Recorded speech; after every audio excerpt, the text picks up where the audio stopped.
That's just the THX logo.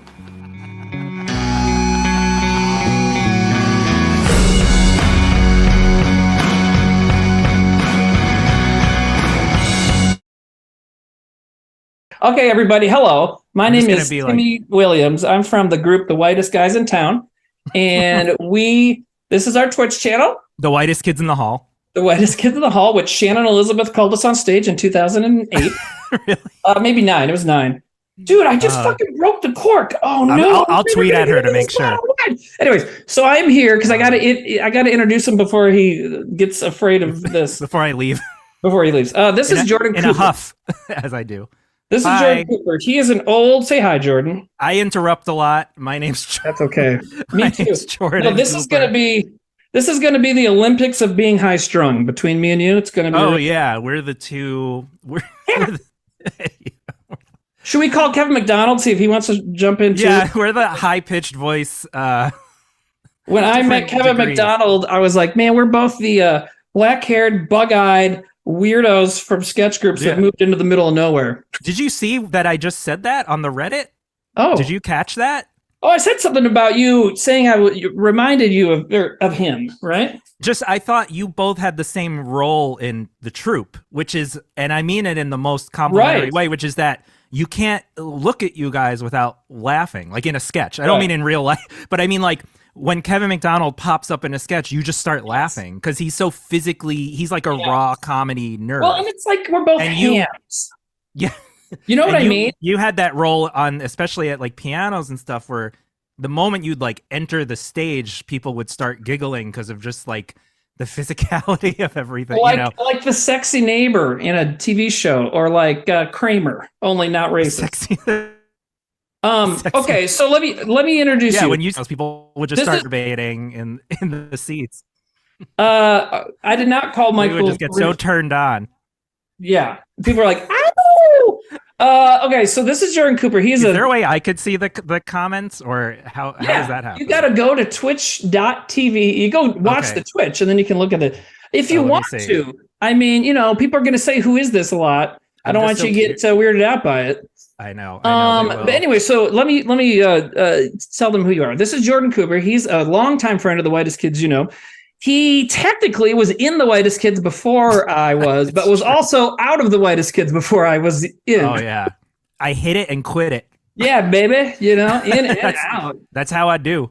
That's right. And so if you ever hang out in our Reddit, which is just WKUK, right? On Reddit, Jordan is a guy in there who the last year or two has been sharing all kinds of weird old stuff that he found and kept about Whitest Kids. He has set lists, old newspaper articles. I'm almost out, unfortunately. But are you? Well, I've got some. Maybe instead of showing mine, I'll just send them to you. Oh, yeah? Okay. And they'll be like, why does Jordan have Timmy's interview with his hometown newspaper? Yeah. Timmy doesn't. I've got like 6 or 7 more files, unless I uncover some stuff. But I mean, I'm trying to space them out. I was going to say I've never left the troupe. I've just been like very subtle. If you look for me. Yes. He's in a lot of sketches. I'm like the Michael Patrick Jan. Who comedy nerds? Yes. Do you know it? You know what I'm saying? He's the member of the state that's not in any of the sketches. Right. But he like directed all the episodos. But I know who you are? You are fucking Zeppo. Because Zeppo, Margaret and I have been watching the Marx Brothers. Zeppo's like, wow. He was the most handsome one, but he's also like just shows up in like the movie, like, and then like leaves, and all the bits. Leaves. Oh, there are the 3 guys. Yeah. That's adorable, by the way, that you're both watching the. They're so good. I'd never seen Duck Soup before. That's like that's the only one I've seen. And that's Night at the Opera I've seen, because it's considered. I mean, when you come up in comedy, any sort of stuff like that, it's like Duck Soup is like your homework. You got to watch Duck Soup. That just makes it look more red. Anyways, so wait, how do I see the stream? So you can just go to the web. You just go watch it. I'm on Twitch.tv. And then /official WKUK. Oh, because you watch it. You normally watch YouTube, VODs. Okay, yeah. So yeah, it's we wanted to do a self-suck Saturday like normal. Everybody just kind of had stuff come up except me, which is usual.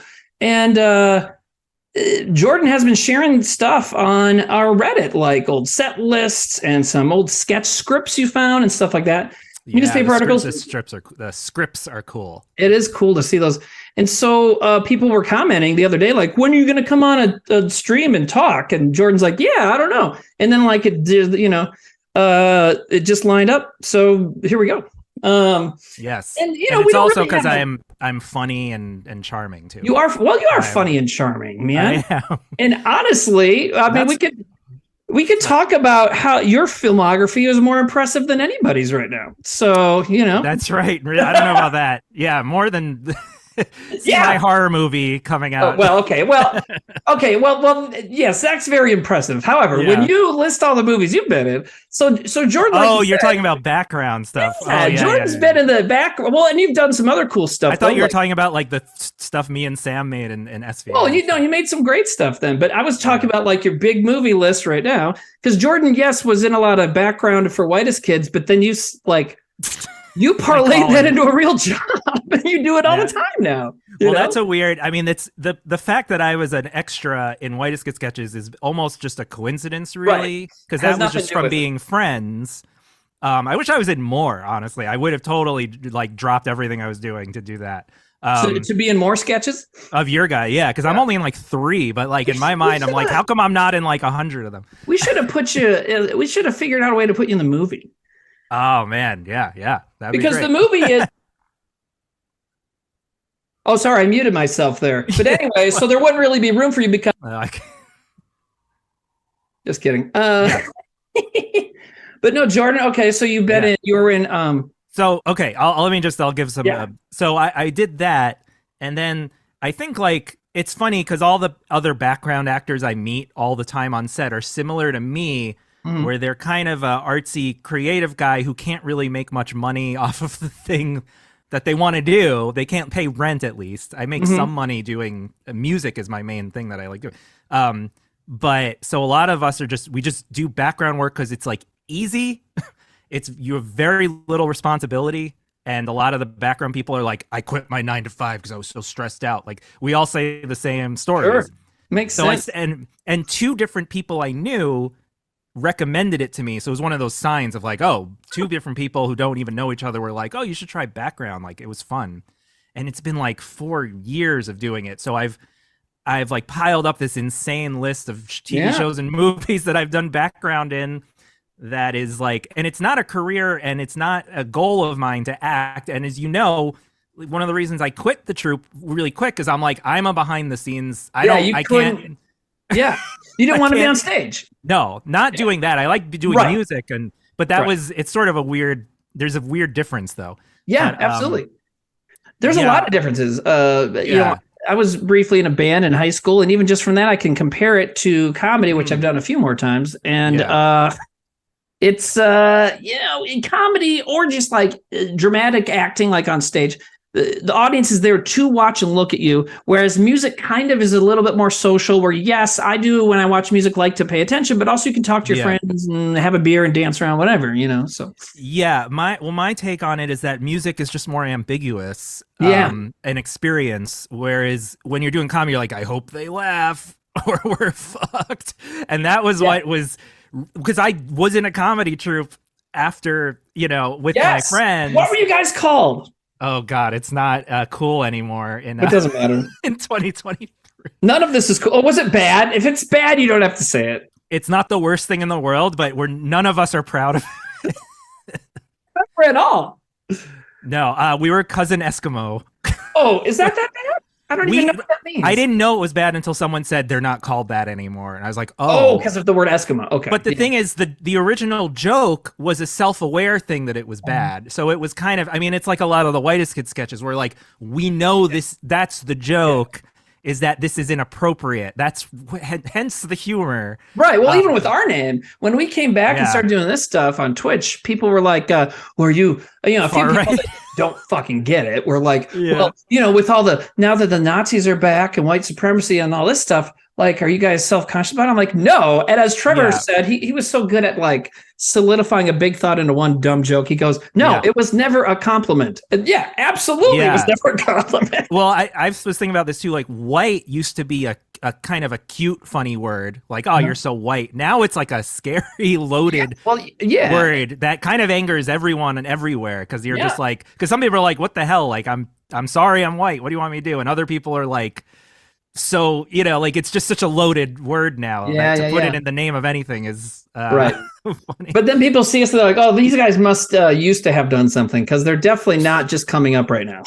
I've got some fucked up sketches on my home video camera of you guys at pianos. Oh, dude. Well, I want the fans to see these things, but I know, but there's you've all got the files, right? I have to wait for once a couple of the other troop members die that won't make me put the dick sketch out there, then we can get your videos, because I can't put the dick sketch out there. Not that I was thinking the Columbine one. I think I just did.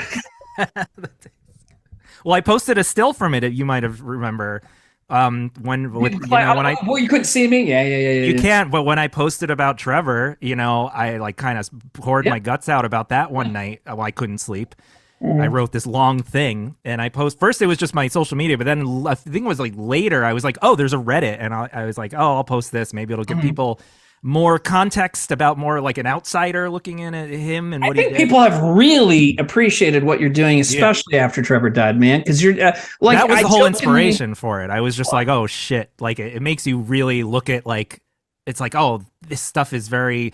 I mean, you know, people close to me also, other people have died, and me and Kristen have been like going through their stuff. Like it's been a weird common thing in the past few years, which is awful. Well, I know when Trevor died, you were going through a real fucking weird part of your life with some pets that you lost and stuff like that. So it's crazy. Family, and it was everything. It was about 3 or 4 things at the same time. Crazy. And it was, well, actually, I mean, I have a funny story finding out about Trevor, which is that I was gonna propose to my girlfriend. That day, I had a ring. That day, I had a ring in my pocket. We were on a camping trip. We were gonna go through some like beautiful waterfalls and nature. That, you know, we like to hike, and you know. And I was like, this is the time to do it. I was waiting, and I like literally had it in my pocket, like my big bulge in my back pocket of this thing with the ring in it. Wow. And I like look at Facebook and I see Sam's posts, and like I was like, I mean, you know, too, like the just shock and I was just like, holy shit. And then after that, I was like, well, I'm not proposing anywhere near this day. That's gonna just waited 6 months or something, right? Like about 4, 5, 6, until I kept saying to Kristen, who is my wife now. I kept being like, let's do something fun. Let's go somewhere. I kept trying to find a thing to do. Right. And I finally was settled. I kind of settled on like, okay, we're going apple picking. Oh, that's good enough. So I did it then. But yeah, the day the Trevor thing, I was like, it was like a sci-fi thing where you're like split into two. It's like my world split. Yeah. I was like, whoa. And well, it crashed into. It was like the past coming up and being like, yo, this shit's still important, and then putting all your modern life stuff aside. And I had already, we had already done that, because the White Kids had basically reunited at that point, whatever you want to call it. Well, that's like a weird gift, is that you guys, like, I was like, oh God, thank God you guys started, because basically when that happened is when I started about a week after, I guess in a way of grieving or something, I just started the streams from the beginning. Yeah. And I just started going to the YouTube channel and like watching it. And it was like, and I'm still not caught up. I mean, I'm like, I think I'm up to like Newsboys, like 28 or something. Okay, yeah. Well, there's a lot. I put it on while I work and stuff, because my work is a lot of busy. My boring day job is a lot of busy work, and I need to listen to something or I'll go crazy. So it's like you guys have like provided hours of like, you know, stuff for that. But I work in the audio world too, and I'll just put it on because it's nice to listen to. I like it on Reddit when people will post. The other day someone posted like a bit they liked from a stream a few times back, years back or whatever. And I guess it was someone said in the comments, this is the last time all 5 of them were streaming at the same time. I was like, holy shit, which is my birthday, 2021. Because then Zach went to Bulgaria to shoot the movie. Yeah, yeah. And then he didn't get back. The night he got back was so. But yeah, so I guess Whitest Kids fans and Grateful Dead fans do have something in common where that week in August, we just can't do shit because Trevor died on the 7th. Jerry Garcia died on August 9th. Wow. If you like both, which I don't think that is probably a huge crossover, but yeah. yeah. But American Beauty is a great album. Anyways. It's funny. Every time Grateful Dead comes on, I'm like, what is this? This is great. But I've never gone beyond.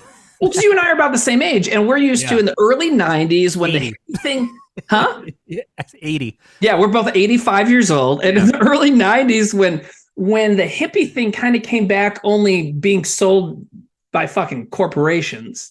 Yeah, man. And Grateful Dead stickers. Adam and His Package has a great song. Seeing the, I can't remember how it is, but anyways, basically the corporatization too. Yeah. Yeah. Everyone used to tell me that I would love Adam and His Package because of your music. Yeah, and it made me furious because I couldn't stand his. I was like, I sound like this huge fucking nerd. Thank you. Listen, man, you do, but Atari, blah, you're a different kind of huge fucking nerd, But my son, I always, no one has any context for this. I'm a songwriter too. I've written hundreds of songs. I opened for Whitest Kids at one of the piano shows, and I opened for You and Sam when You and Sam had a comedy show, which was one of my best gigs ever, actually. And someone was actually asking a little bit ago in the chat, your Bandcamp, which is, I forget what it's under. Trouble's Afoot. Okay, Trouble's Afoot. I should wear like a shirt. Trouble's Afoot. And Chimmy's voice is on track 12. If you want a really weird deep dive. It's 9 times out of 10. I Hate My Best Friend. Right? No. Well, there's that part. Oh, that's the video. Okay. Yeah, that's the video, which is on YouTube. That whole part. Trouble's Afoot, not Trouble is Afoot. Trouble's Afoot. Yeah, with an apostrophe. Trouble's Afoot. Yes. And it's one word, afoot. See, I pick band names that are impossible to Google, so no one will ever know how to spell them. What's your band called? The. Yeah. Well, there is a band called The, but the I know because when I look for They Might Be Giants albums, I have to get past the. Yeah, at the record store, absolutely, man. Yeah, no. Me being a Rush fan, what do I always have to go past? Devo and Rush. There's always some band. Oh, I always have to go past Depeche Mode, where it's like, okay, I don't need them, but but no, on my new album, Woke Up Dark, I didn't plan to I swear to God, I wasn't going to give myself a plug on this. This is about you guys. But no, on track 12, it's a song called All You People Leave, and it's a song about having like a panic attack at a party. And it really basically takes place at one of you guys' parties, like in the like Michelle's house or the dorm. We used to have parties, and I used to be stressed out at them. Because I don't drink. I mean, that's a whole. If you don't drink, you didn't do drugs, and we were all like, Jordan, all you have to do to enjoy this is do 12 different chemicals at once, like we are. That factors into a lot of my weird like issues about hanging out with Whitest Kids as a whole. I mean, it's a whole thing, and actually watching the streams and Zach talking about drinking, and that actually gave me context that kind of helped me reconfigure some of that stuff. But anyway, there's a song about hating parties on the last track of my album. And I wanted party ambience for the like parts of it. And the best stuff I found was one where Timmy is there and he's just screaming and going like, oh, and like, so in the bridge of the song, when like a guitar solo is about to start, you hear like a kind of a crowd noise fade in, and you very clearly, I mean, if you know Timmy's voice, you really hear him go like, oh no, or whatever. Oh God. And it's like it's a really nice moment for me because it's like, oh, all my friends are there, I can't. But it's a weird conflict because it's about hating being there. It's a long right. But you know what? That is what anxiety is.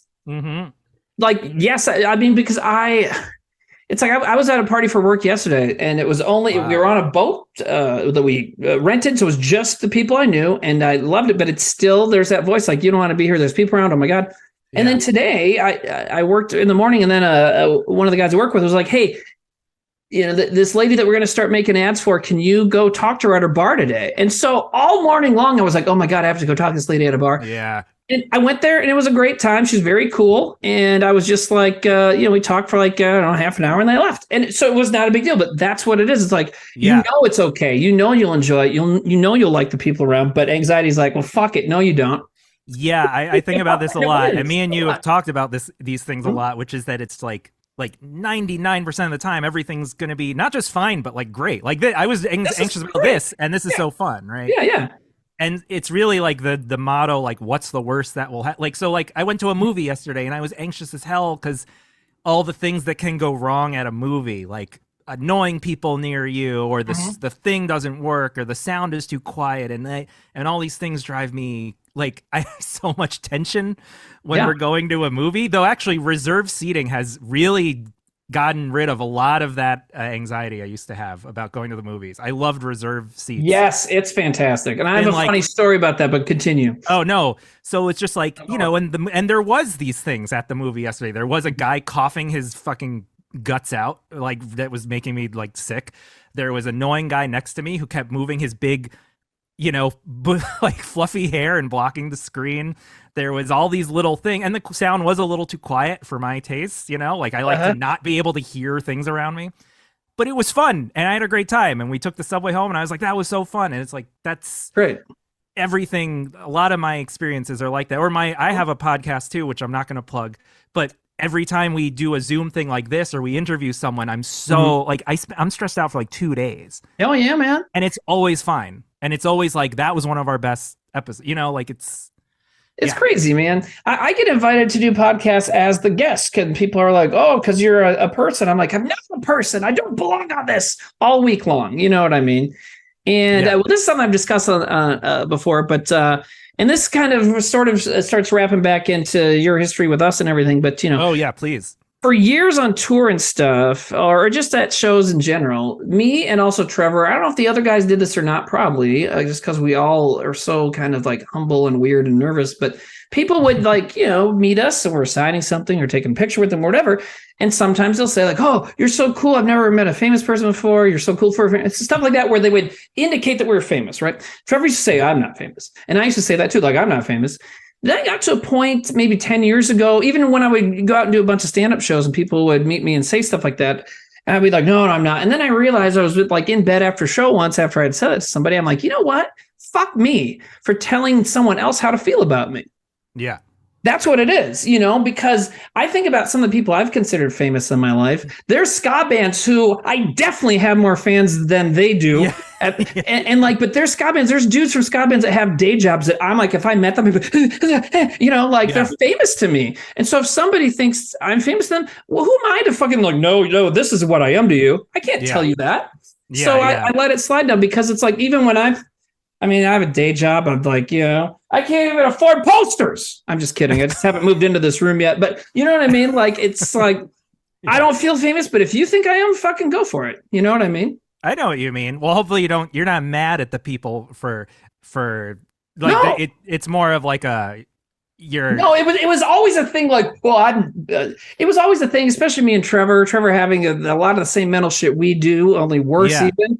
I used to talk to him about that. There was this great party once where me and Trevor in the kitchen for like an hour talked about these kind of deeper, it was like deep boys.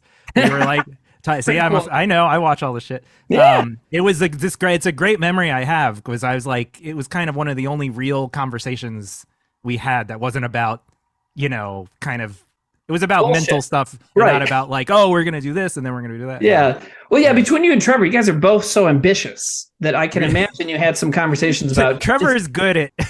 Well, you are too. You've done stuff. I don't care if you're rich or famous or not. I have You've like 4 jobs right now. Yeah, but you've also released your own music. You composed a song that was used in The Daily Show. Dude, I forgot about that until today when I was Googling you for something. I was going to maybe put a picture of you on the flyer, but then I went a different route. But anyways, so I'm not a nobody. I'm a somebody. Yeah, exactly. And the thing is but both you guys like always had 14 fucking things you were doing. And they often happen. And I've always been, as someone who, yes, has anxiety like you guys, but also has really bad ADHD, which I didn't figure out till later. I can never get there. You know I think I've been we talked about this. I've been suspecting I have the same, I'm not diagnosed, but someone once listed like the way people act if they have a certain kind of, and I was like, these are all me exactly. And it almost was a comfort, because I'm like, there are days where I can't focus to the degree that I'll spend like 2 minutes on one thing. Then I'll go to my laptop, do 2 minutes of another thing. Then I'll mix a song for a few minutes. Then I'll be like, I can't, and I'll like watch a YouTube video, and then I'll like, work on a scrapbook for a few minutes. Like I've had days like that I'm like, if someone was watching me, they would think I'm totally insane. But and I mean, and it is like that. It gets like for me, it gets really bad where it's taking me a week to watch a 90-minute movie sometimes. Or like, just coming home from work and trying to order a fucking pizza will take me an hour sometimes. Cause I'll do this and like, oh, well, I got to take one of my pills. Oh, but I got to take my socks off. Oh, I wanted to jerk off after work. Oh, I need to drink some water. Like it's really like that. And it's fucking crazy, so I was leaving out the jerking off to try to be classic, which I looked into that. I'm into some Reddit groups and it's definitely a thing. Like, do you guys it was in one ADHD? It was a group for people who have ADHD and anxiety, which is common, but it was like, do you guys jerk off too much? Everyone's like, yeah. And jerking off meaning for everybody, not just men, not just but just, it's like, wow, everybody's like, yeah, it's crazy. Cause like you're all over the place and it's so easy when you're not focused to remember the easy, simple feelings, one of which is orgasms. Yeah. So I could just give myself an orgasm right now because it feels good. You like discover a new porn girl you've never seen who's like super your type and cute. And you're like, okay, now I just have to find stuff. Right. Maybe I'm saying too much. It was always like, oh, a picture of Jenny McCarthy I forgot about from 1993. Hell yeah. I just found a bunch of those and I was going through so basically one of the reasons I found a lot of the Whitest Kid stuff is because my parents, they're like, we're closing our storage unit. So get your stuff out of there, please. And I brought in, our apartment looks like shit, honestly, for the past few months. I brought in all these bins of stuff and I found like all these old, but like one thing I found was like a stash of like these old Maxims and stuff with like Danny McCarthy. And honestly, it gave me a weird boner. What's it called where it's nostalgia, but it's like horny? Like, cause it gave me a nostalgia where I'm like, oh my God, I remember bringing this into like the shower when I was like 16. You know what I mean? And cause it's all warped and wet, like the wet, like, I used to print out, God, I knew I was going to say stuff I was going to want broadcast. Don't worry about it. I used to print out pictures on my really shitty 90s I did this too. Printer, like pictures. There was like a picture of like Gillian Anderson in like a bra.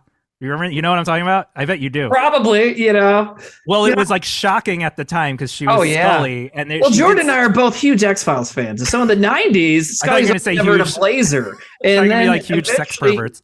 Yeah. And then eventually you see an underwear shot of her. And it's like, oh my God, like the world has changed. So like I would like print something like that out on my printer and like scotch tape it like in the shower, and it would get like mutated and just start dripping like ink until I'm like masturbating to like basically just like a freak. I want you to become a painter next for your next ambition and paint the mutated thing from your youth. Hey, there's a bunch of questions popping up for you. I saw someone say, how do you make money off your music? Yeah, do you? That's assuming I get it. I'll say this. There are two branches to the music thing. One is my own bands and like my rock band, and me and my wife Kristen have an album coming out very soon. That's hell yeah, cool. 99% done. That's something I just pour money into and lose money doing. I almost don't make anything doing. I mean, I will sell CDs occasionally, but it's like I'll spend like $1,000 to get something mastered and printed, and I'll make like $15. Dude, that's how I did when I did stand up a lot about 10 years ago. Be like, if I spend $500 this weekend, I can make $200. Yeah. But then the other branch is as a composer, and I get a little handful of paid composing jobs a year. Sometimes it's from like friends of friends, but sometimes it's just actually Reddit really has helped with that. Really? Sometimes it's the goddamn Daily Show. And sometimes it's the Daily Show, which did happen from a friend. But cool. And they paid me way less than you'd think. Dude, I can tell you how many times people have assumed I'm rich because I was on TV, and I'm like, I've always assumed 3 digits in the channel. Yeah. Also, that's why people are on strike right now, because everybody assumes if you have any job in television, you're rich. Anyways, go ahead. Sorry. No, so I get a few paid jobs a year. Like I've done a lot of podcast theme songs and stuff. But the thing is, I charge so little because I just feel weird about charging. Maybe it's imposter syndrome, but I'm just like, I can't charge that much for this 30-second piece of music. Like, so I don't make a lot, but like it'll put some rent money in PayPal once in a while. I wish I was more successful. I've never been good at, like unlike Trevor, I've never had that like snowball of like, now this happened, then that happened. Like after the Daily Show thing. He was very good at striking when the iron was hot. So was Zach. Yeah. I mean, I told Zach this a while ago. I'm like, generally these days, if I want to find out what you're doing, I have to go to Google News and search for your name. It's crazy. But it is crazy. But I'm terrible at negotiating. Like when I would do stand-up shows, like, what do you want for that? I'm like, I don't know, like some money. Yeah, here's the trick. Don't say I don't know, which people I have had never to tell me. I don't know. People like I'll still say that in an email. Oh, how much do you charge for a theme? And I'll be like, oh, I don't know. Okay, we'll give you $150. Okay, that's basically what I've done a lot because it's like 20 seconds of music, and it feels weird to me to charge. Yeah, more. I know. We're too nice. We're too nice for this world, my man. Like I did one for this woman's podcast where I said about 150, or maybe 175, and then I found out later she's like a best-selling author, and I'm like, oh, I could have, And it was a great exchange. Like she loved what I did and really nice. And she's still doing the show, which is good because all the podcast themes I've done, they stopped making episodes after like 3 weeks. So but this one didn't. This one's still using it? Yeah, she's because I subscribed and it's constantly popping up. It's called it's actually called Baggage Check. Baggage Check. I think I've heard of it. I'll check it out. I did the theme song. It's a self-help therapy podcast. Oh, Baggage. Okay, cool. And I did the theme. Yeah. What was it like, Jordan? What was it like for Jordan to see the TV sketches after watching them live for months? And they say months, but I mean, the answer is really years. Years. So we performed live. Jordan's known the Whitest Kids since before I knew Whitest Kids. So Jordan met them before they were named Whitest Kids. 2000. Yes, when it was just a fucking college sketch group. Jordan met them in 2000. I showed up in 2001 after Jordan had already entered and then left the group, figuring out I don't want to be live in front of people. Yeah. Doing this, he does music and he's live. There were multiple reasons. It was but that's one of them. Plus, I was a deer. Also, you couldn't handle Zach's smell. We all know how bad Zach smells. I couldn't handle the nonstop assaults from Zach.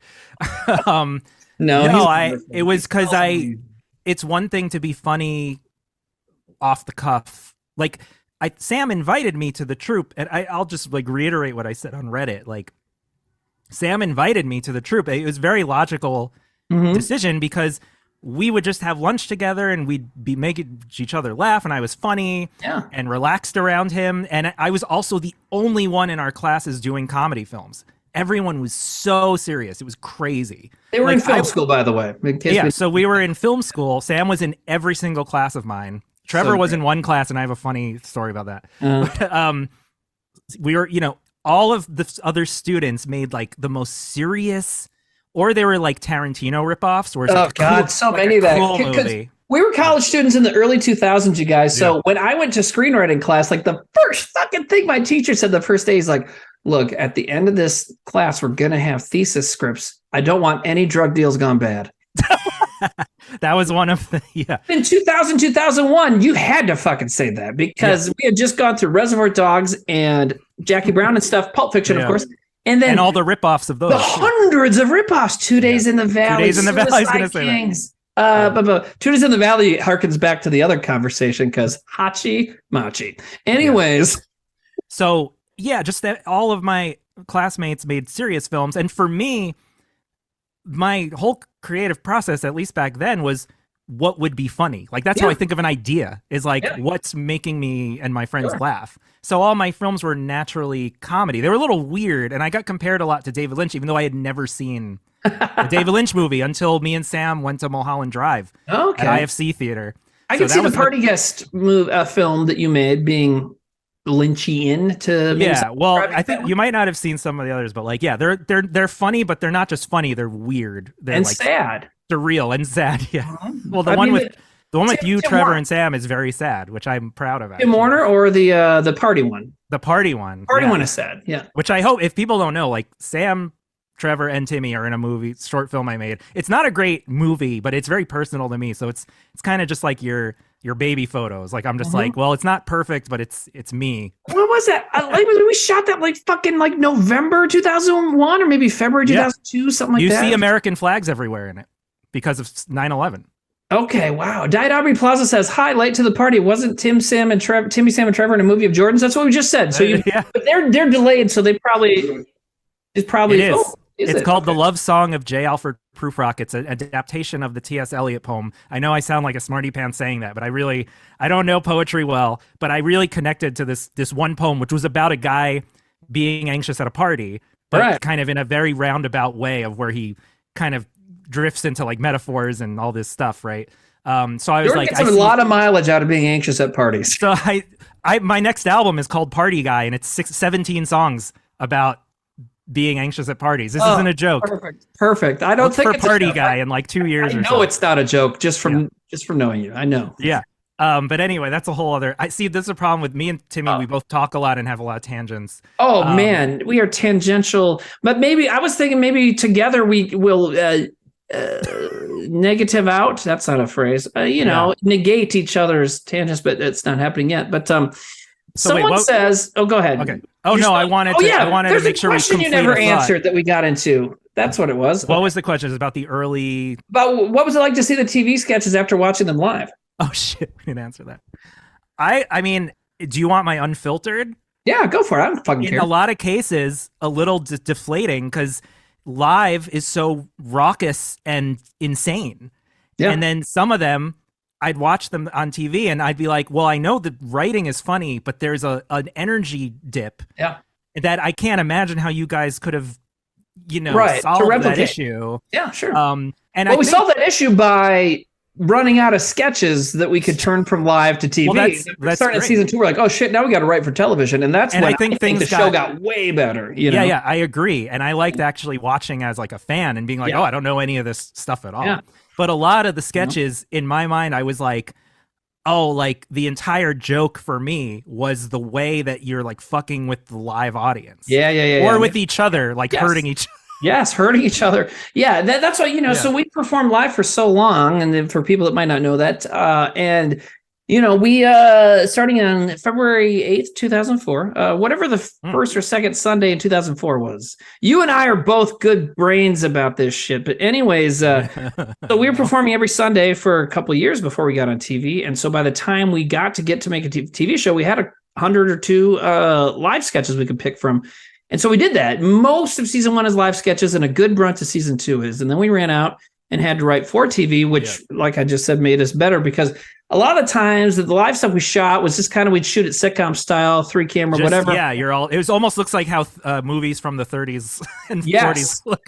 Marx Brothers shit. I was just mentioning to you before we got on, or maybe we said it since we got on. Who knows? Anyways, Marx Brothers, where it's like, it's like, when it cuts to another scene, you're like, okay, here's another comedy set piece, and that's kind of what we did.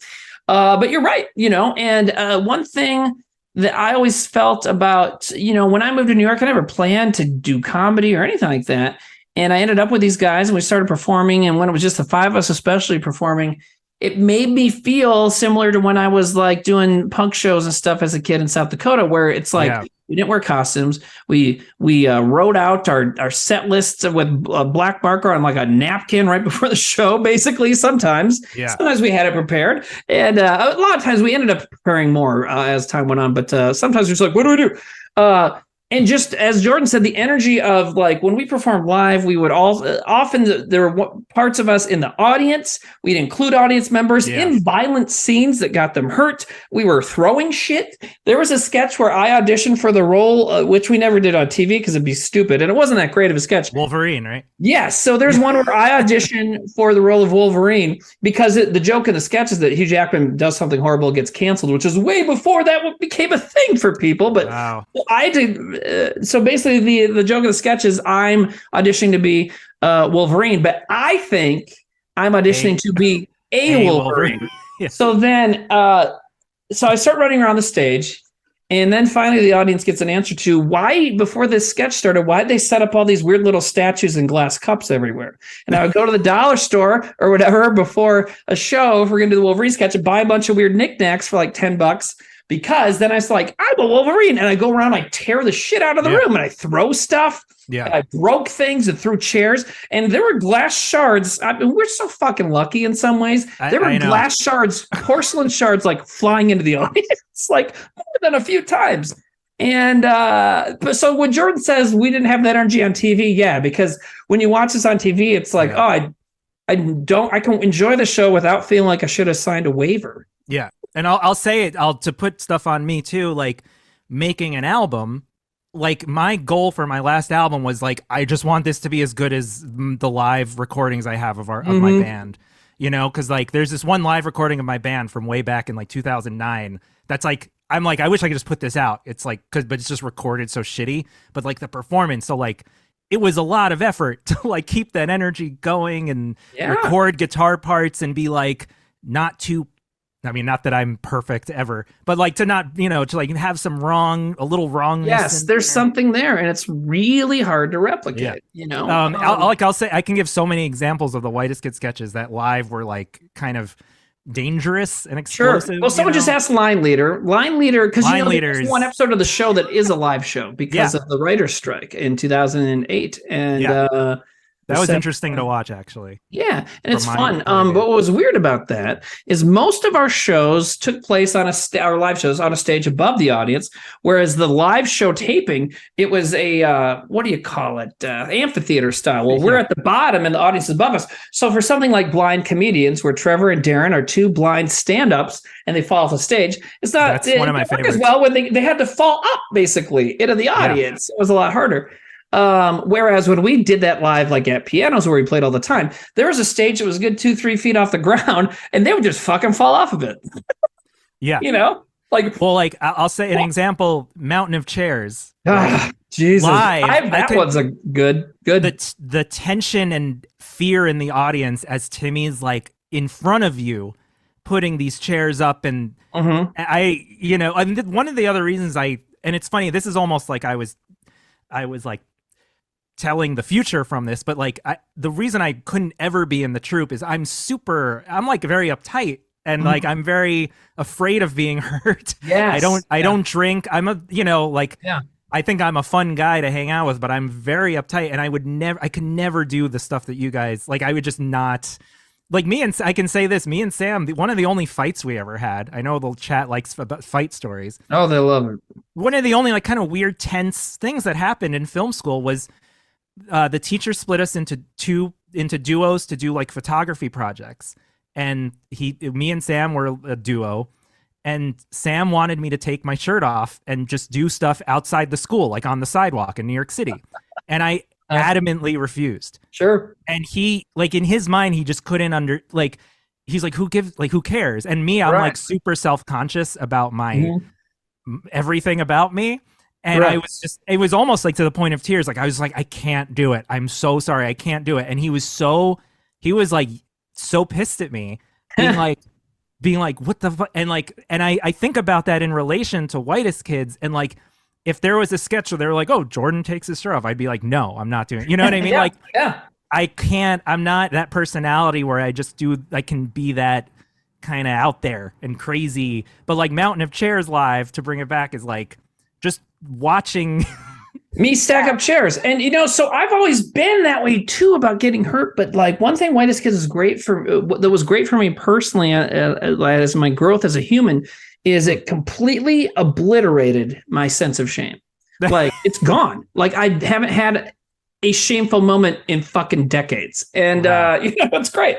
But I was always not into being hurt. There's a famous story that the guys like to tell about when we were shooting the pilot and we shot the slapping sketch, and I was so pissed off at them because getting slapped in the face. Now, my defense, as an anxious person, we just talked about anxiety, but you're one thing anxiety does is constantly jump through every hoop in your brain to make you feel like everything's your fault.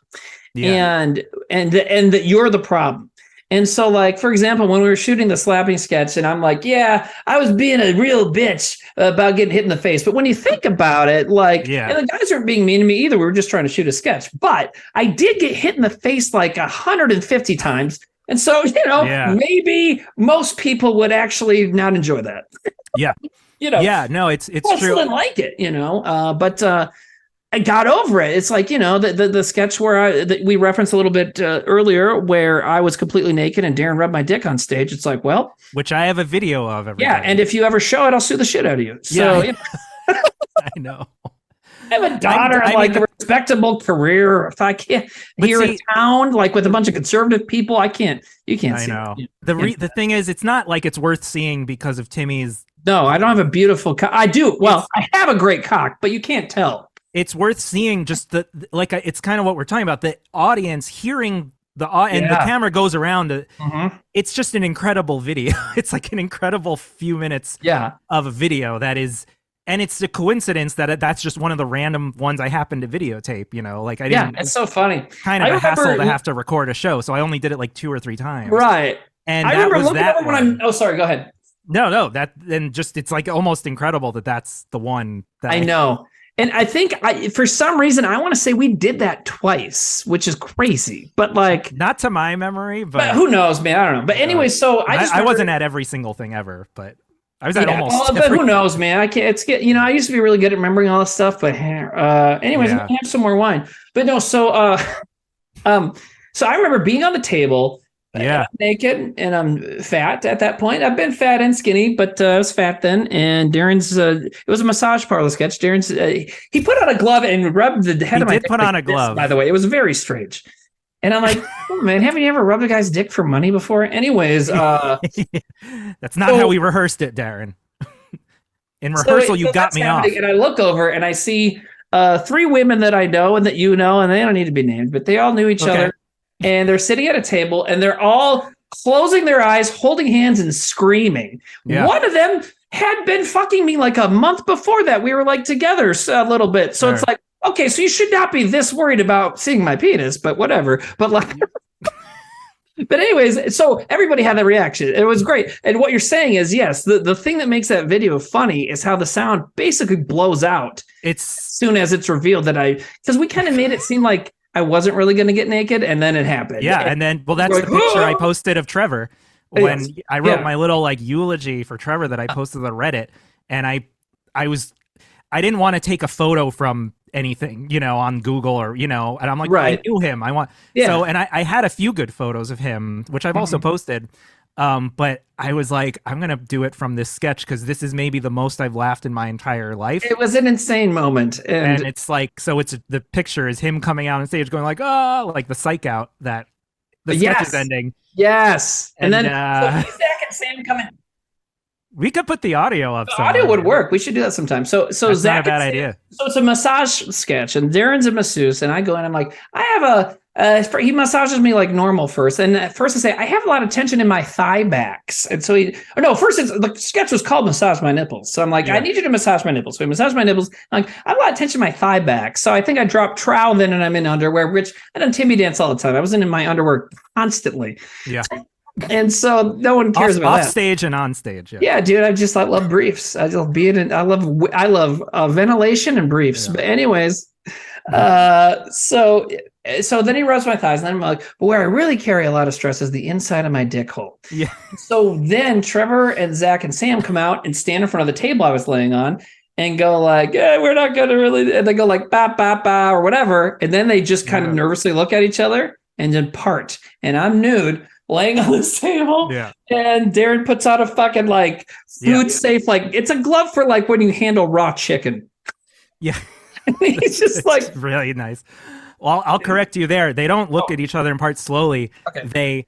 They pause and scamper off like deers or something running away from like a gunshot. The mischievous little mice from Cinderella is kind of like, whoa. Whenever Trevor was like pulling some shit that was going to embarrass somebody else, he did that little, I just think of the little mice from Cinderella, even though he was very tall. But so then it happens. The audio, that'd be and great. The audio, if you had it, we could figure it out, but it's crazy. I do have it. Oh, really? I mean, I've got all these files here. That could be a treat. But my favorite story, I know I've said this story before. I don't know if you know this story or not, but so obviously that was the last sketch we did that night. Yeah. You're not going to do something else after that. So everybody is leaving, then the theater empties out into the bar. I put my pants back on and shit, like getting redressed. Yeah. And this extremely attractive lady with purple hair is still sitting in the theater. And I'm getting dressed, like put my socks and shoes on at that point. And she's like, hey, Timmy, I was in a screenwriting class with you like 6 years ago or whatever it was. And I was like, oh, okay. And she's like, you want to like hang out for a second? I'm like, I don't know. And I just like walked out. And I was just so nervous because in my head, it was like, this girl just saw me naked. No, it was everybody just saw me naked. I'm so fucking freaked out right now, And I wanted to do it. I knew it'd be funny, yada, yada, yada. But still, you can't help having those feelings, especially if I had known that 20 years later, I'd know I had anxiety, whatever. But like, so I was just like, I just go. And then like a week later, I was like, oh my God, that girl saw my fat body and dick naked on a stage, and her first reaction was like, I should hang out with this guy. And I fucking left. It's like she saw the advertisement, was ready to buy a subscription, and I fucking just didn't do it. Oh yeah. Oh God. On Earth 2, Timmy and that girl are married, and they're doing great. Oh, my high school crush that I was obsessed with for a full year asked me out on a date, and I didn't even understand what was happening. And she even told me she had wanted me to kiss her at the end of the date. And I was couldn't process that it was a date. Like, we saw Austin Powers 3 together, I think. Or 2. Whatever one was like 98 or so. But that was the second one came out in 1999. My daughter and I have just been watching these, and it was hard to watch. It was the second Powers one too, because Heather Graham is extremely distracting in that movie. Anyways, go ahead. Oh God, I know.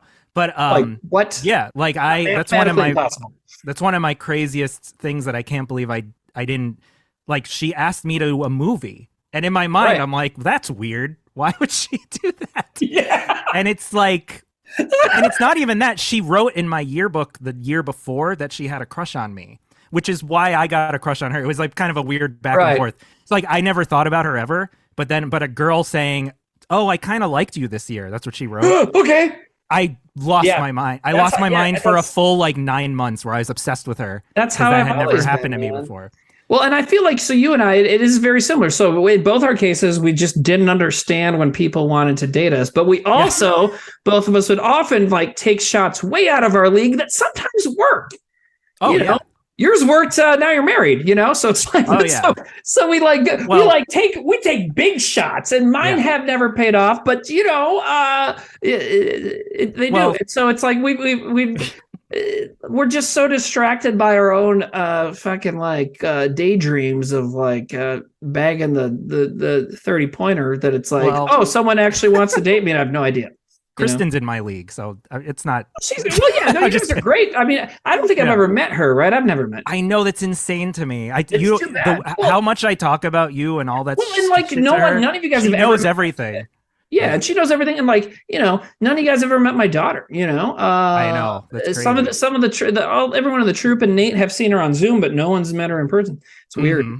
Yeah, well, it's funny. So for anyone out there who is struggling with dating, well, I don't know how things work now, but basically what happened is I almost never dated anyone or had girlfriends ever. And then around 2008 or so, I joined OkCupid, which at the time was like a pretty it was new dating service. And suddenly I'm on dates with like freaking like, I'm just like, how is this person? Like the first one I had, it was actually the first date I had was from the Onion personals. The Onion had a personals for a very brief time. Yes. Oh my God. And the first person that hit on me on there was this like, and this isn't even my type if you know me, but it was like a tall, thin, blonde, like hot blonde girl. Like bombshell, kind of classic American bombshell. Sure. Like sort of a kind of girl I don't even look at because I'm like, and she wrote like weirdly like crazy flirtatious thing in my inbox. Where she wrote, "I like to be manhandled. You're a man. I like you." And I'm like, and it wasn't a bot it was a real person. And we met like the next night at a bar, and like she showed up drunk already. And I don't drink, so this is like, this was not exactly sparks flying.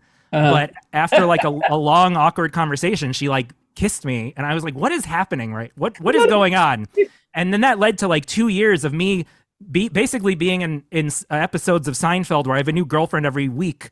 Like it's always a babe because he always dated like crazy babes. Because I used to be like, how is that possible? And I'm like, oh, I did that because around that time I also moved in. I finally moved out of my parents' house and I moved in with some roommates. And their point of view is that I was constantly like, so this is Jen. So this is right. blah blah blah, like constantly meeting these new girls, and I would tell them join this service, and then my roommate did. Just full of babes for some reason. My roommate did, and he met his wife now, they have 2 kids, and she's a babe. Dave? And my friend Adam, who I don't think you know, but he's like if I'm a dork, he's like a super dork. He's like a Trekkie. Oh like, God, and that's he like met this like hot blonde chick, and they're like married for years now. And it's because a lot of these girls out there, like, they want to meet the guy who's too shy to come up to them. Yeah, because they know we're probably not a fucking dickhead. Like nice guys. Sure. But yeah, it started this strange few years of my life, and then my wife Kristen, she was like my 50th or so OkCupid date, and it just worked, huh? And I was about to quit because I had a really like negative date the week before her, where like the girl like called it off early and just left. And I was like, what did I do? I got ditched on a fucking Lava Life or whatever fucking internet dating. She went into the bathroom, was like, oh, my girlfriend's boyfriend just, or my best friend's boyfriend just dumped her. I gotta go. I'm like, okay. Yeah. But yeah, I mean, I did go through that weird experience of like, you know, and a lot of the girls I would go on these dates with, and it even led to like these kind of mini relationships for like 3 weeks or 6 weeks. I was just like, how is this, how is this happening? It's crazy. It's when I think about, I've only been in like 3 true relationships, and the last one was very good. It just was hard because it's long distance, and she was a good person and stuff. But a lot of the other ones were not good. And when I think about now, like dating and stuff, it's like, I just get tired. I even get tired just thinking about like having sex with somebody. I'm like, oh God, that'd be so fucking tiring. It is tiring. It is tiring. I tell you. But, I mean, it's tiring, especially when it's going well. It's very tiring. And it's just like, yeah. It's like, I'll just go in here with my magazines. And I'll say this about with how I knew, Kristen was the one, like, there was this, the common thread was effortlessness. It was all just so easy, easier than it's ever been. Sure. That's what's supposed to happen. I've heard. Yeah. But yeah, there was just this kind of like, this is just all happening so easy. Like, I don't even have to try to do anything. Like, you didn't feel like it was too fast. You just felt like it was like all just falling. It was like Goldilocks. It was just right. Everything was just right. Like the right amount of everything.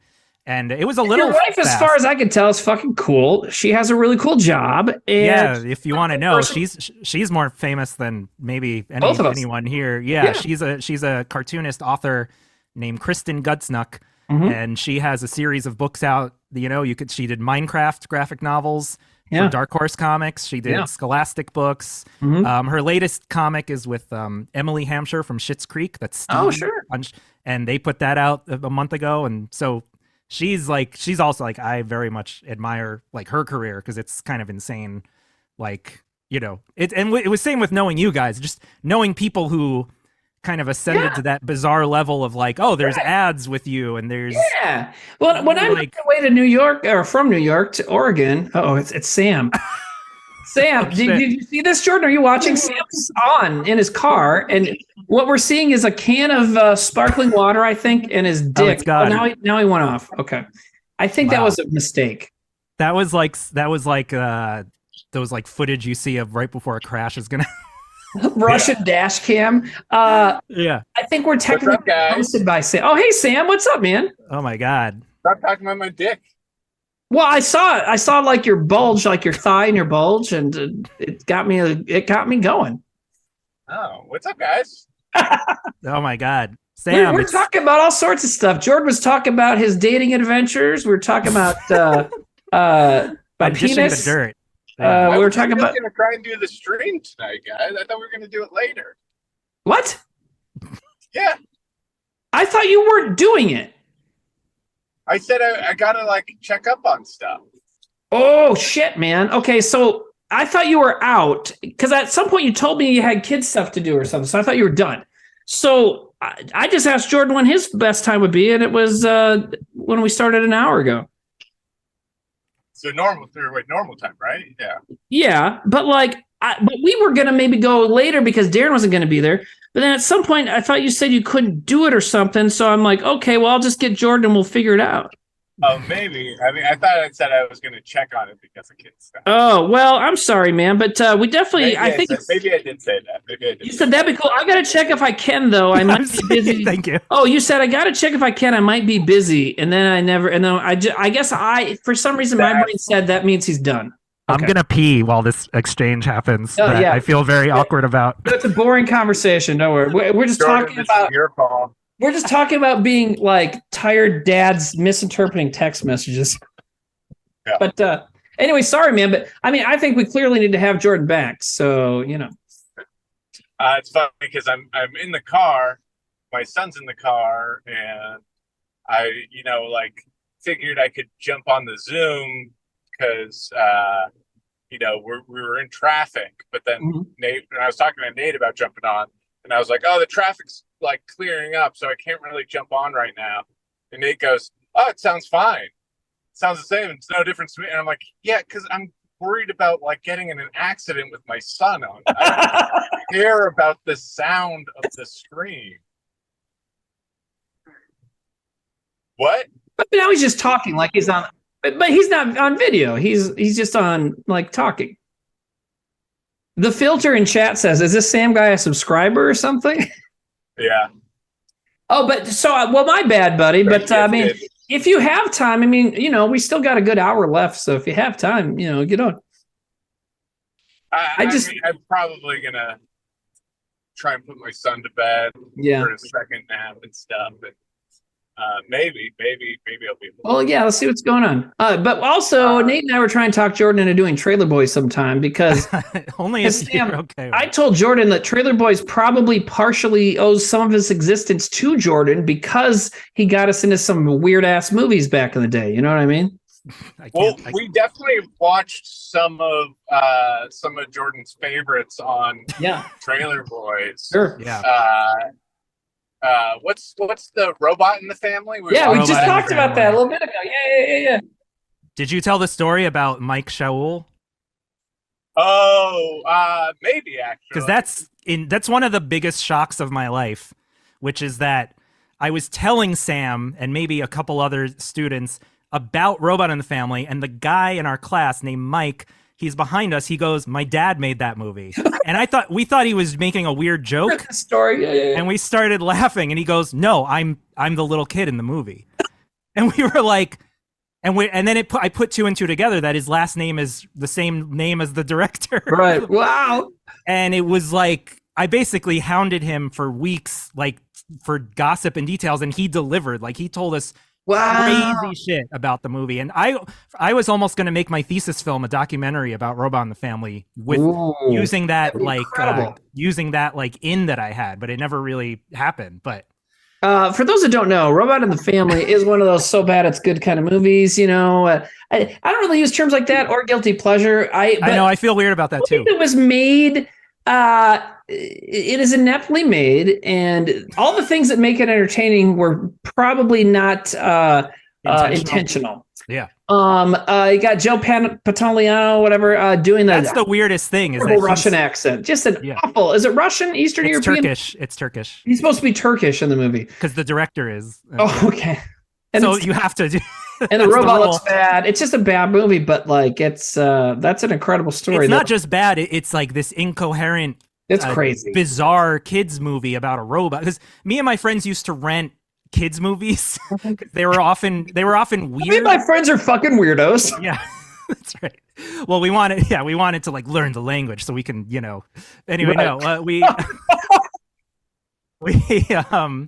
we used to like, because we had a good streak of like finding these, especially like I was just watching your guys' stream where you were talking about this like funny talking dog movies and stuff. Yeah, we love that shit. We used to rent those all the time because they'd be kind of because the people making these movies are usually weird. Fascinating. They are fascinating. I think it's the best word.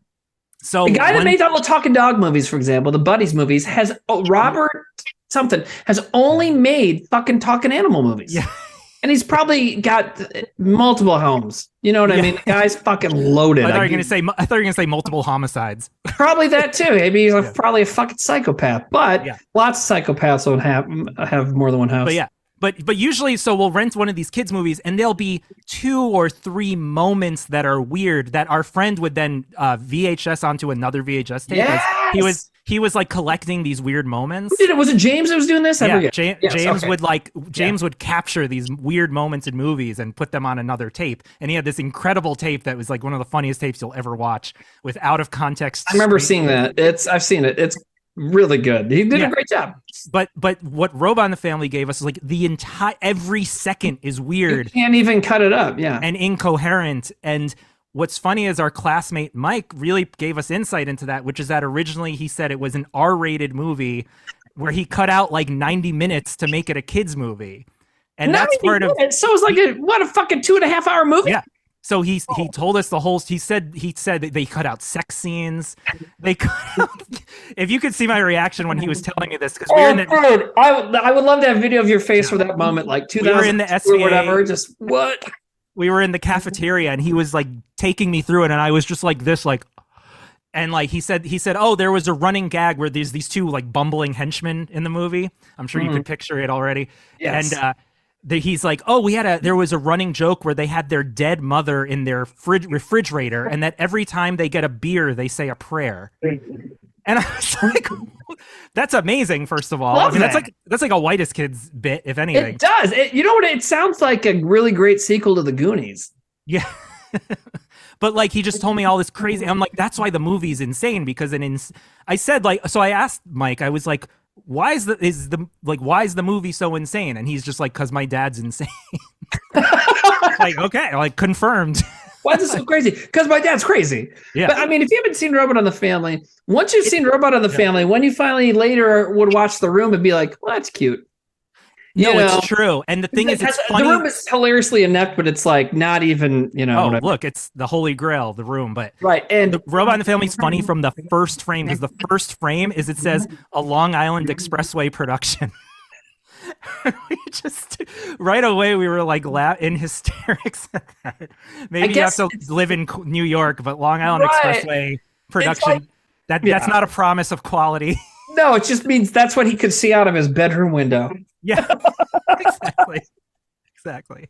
When he was writing Robot in the Family for that whole 15 minutes, he was looking at the Long Island Expressway. But I guess there's something about Eastern Europeans, man, because Robot in the Family, The Room, Troll 2, all Eastern European dudes. Yeah. Like they have some sort of, I don't want to call it a grasp on cinema because it's not, but they have a grasp on not having a grasp. I guess. It's almost like when we watch like Italian like giallos and except they did it so beautifully. Like there's so much craft behind like Dario Argento, who makes movies that don't always make sense, but they don't make sense in the best way. They're like beautiful nightmares. Yes. Whereas Suspiria, like doesn't other have movies are like horrible nightmares. Yeah, these are just like, dude, what are you doing?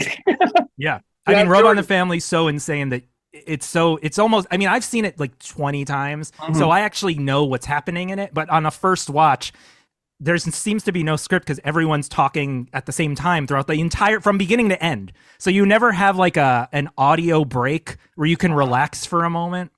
It's always like, blah, blah, blah, man. So it makes you feel, it's almost like torture. Like you feel insane when you watch like the first year of Whitest Kids streams before we figured out to fucking let each other talk.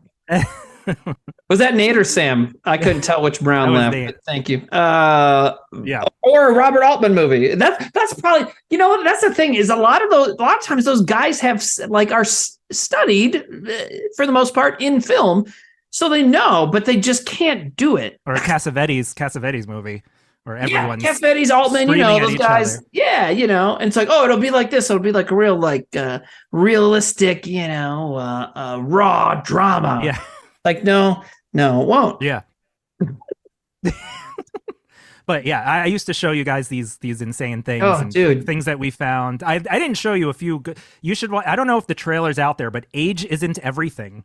One of the worst, incredible, like, horrible movies we've ever watched. I mean, just the name is like, am I going to get on a list looking it up? But no, it's not. It stars Jonathan Silverman from Weekend at Bernie's, and and it's about a guy who, through some magic thing that happens, he wakes up and he's an old man, but he's it's just Jonathan Silverman like hunching over and talking in like a Yiddish. Not even makeup.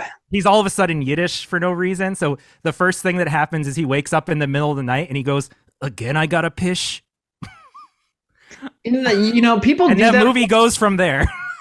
When you're younger and you're making fun of old people, which everyone should do, a lot of people lapse into that old Jewish grandpa kind of voice. Yeah. Because it's like you don't really understand old people yet, and you also haven't confronted your own latent racism just from being a white person in America. So you're like, it's fine to talk like this, and it's like, no, it's not. But that is like, even when I would make fun of my grandparents when I was like a kid, it's like, they don't sound like that. They're from fucking South Dakota. Yeah. But could I tell you one thing about that movie that's the hardest I've ever laughed? Okay. I say that a lot of the hardest I've ever laughed. But so the movie is so horrible. I mean, it's almost not bad. It's good. It's just shockingly bad and amazing to watch. My friends had seen it before me. My friend Daniel, who you know. Yes. And Daniel, he showed it to us. He showed us the movie and he's like, "Oh, you got to watch the credits." It's like, "Oh God, what's going to happen on the credits?" Daniel and James had taped over and this is the video store copy that was going back to the store. They taped over the credits. They put masks on and like had a snare drum and were just screaming, going like, "Ah!" Like they're on purpose to prank people who would rent the film. That's amazing. Yeah, as like a prank, as like a weird credits thing. And now I'm thinking, like, why did me and my friends do that shit all the time? Yeah. And then they returned it to the store. That's amazing. How could, dude? See that you guys were geniuses in some of that stuff, man. And I have that too. I have that clip of that because really? I digitized all those. James and Daniel. We should do a show sometimes where we get the media going and you can show all that stuff, the audio, just really get it put together because you have like a panache for that, and it'd be good. People are asking why I timed out a guy. Someone said because I mentioned the whole confronting your latent racism. By the way, we all have it. Hello. And so I said all that. And someone Nobody said, more than me.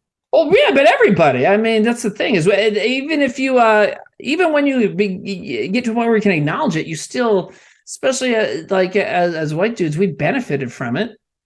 From racism, whether we like it or not, it sucks. But so I mentioned that and someone said, "I'm so sick of Timmy's woke shit. You could tell he's not getting laid." It's like, how can you tell I'm not getting laid by all the fucking multiple times I've said I'm not getting laid right now? It's like I say that all the time. You know what I mean? I literally just said like, "Oh man, the thought of having sex makes me tired." The guy's like, "Yeah, you could tell he's not getting laid." Yeah. Yeah, so can I. And it sucks. So take that.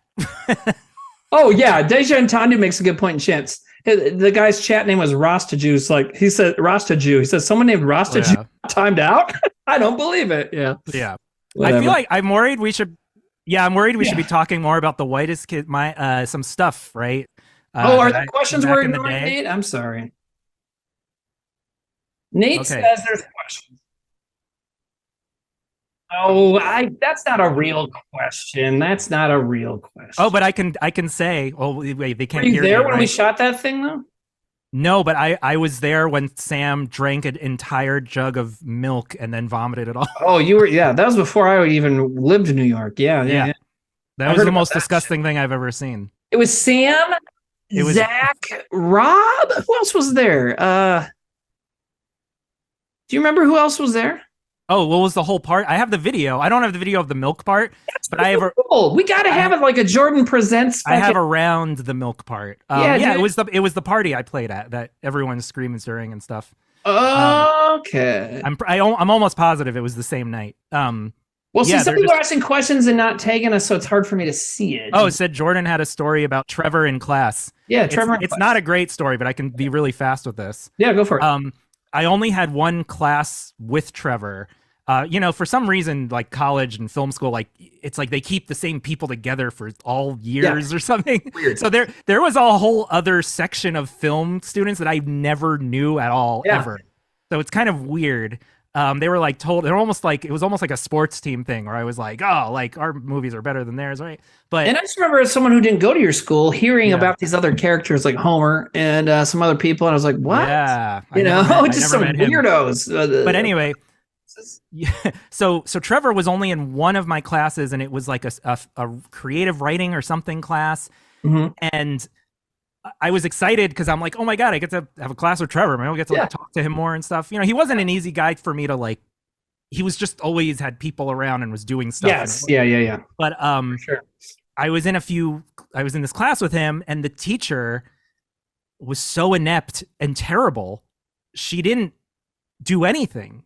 Like, it was bizarre. Was this the teacher that was somebody's sister? Oh, maybe. I don't know. I don't know the backstory. A famous director's sister? No. It was very weird because she showed us a movie once in a while. She didn't, but there was no like, oh, now do this. Now let's talk about this. Now let's theorize. It was just it was like a recess. And and Trevor just started, I think it was the second week, he just walked out and he wasn't there anymore. And I saw him another time and I'm like, are you still going to class? He's like, no. And I'm just like, you just left? And he's like, yeah, doesn't matter. And he was right. It didn't, I mean, she gave everyone A's or whatever. Right. That guy had the strangest fucking like angle on shit. But when he went with his heart, like you didn't always understand what his heart wanted, but when he went with it, he fucking went with it. You know, that was great. I admired that because it was, I mean, I think back, I still have student loan bullshit. And I'm like, how dare they make us pay for this class? For this class, I fucking bullshit. Just hung out in and drew on my notebook. Yeah. So just Trevor just being like, it's so vivid in my mind. Or I was just like, are you coming back or whatever? He's just like, no.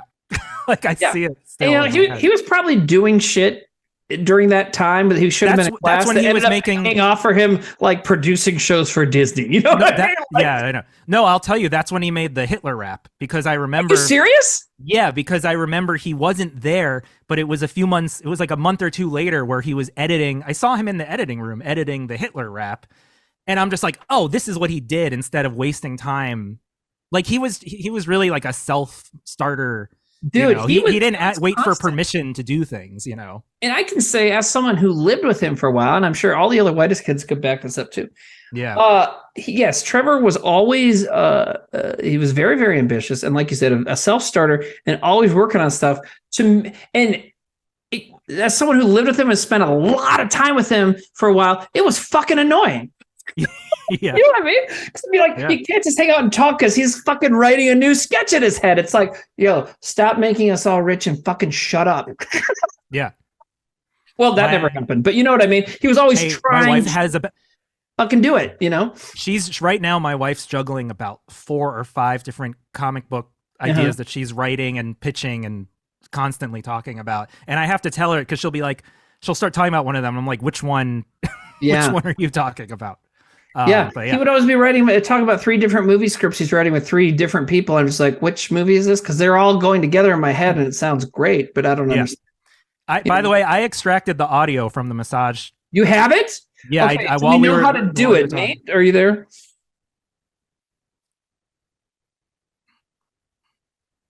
Okay. But Let me see. A screen share. Oh, geez. I don't want it to be iTunes. But you wait, someone said in chat if you change the file extension from MP4 to MP3 it might work, but I also don't trust anyone in chat because I know they all want to see my dick. Like really bad. Let me try Audacity. And so so I can play the audio and tell me, would you hear it if I play it? I don't know how my sound card's kind of complicated because of well, you would have to share screen like Nate Okay. said. So tell me if this works. Share screen, Audacity. Share sound. Got it. Thank you.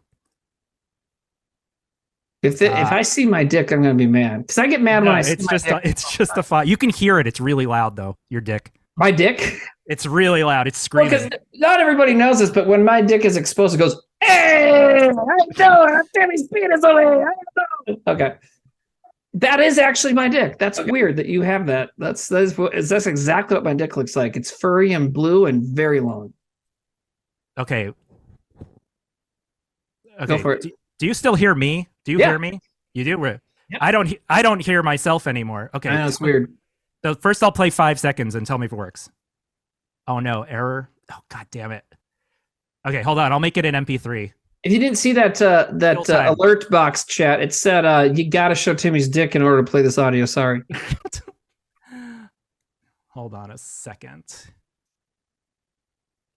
For those, I think Nate did a good job of putting your name on screen and doing the screen chat. So I've not seen a lot of people being like, "What the fuck's going on?" Which normally, when we would have guests on that weren't the other whitest kids, people would be like, "Who is this?" But we did a good job of informing people, right, Nate? Yeah. I feel like we did. So, yeah.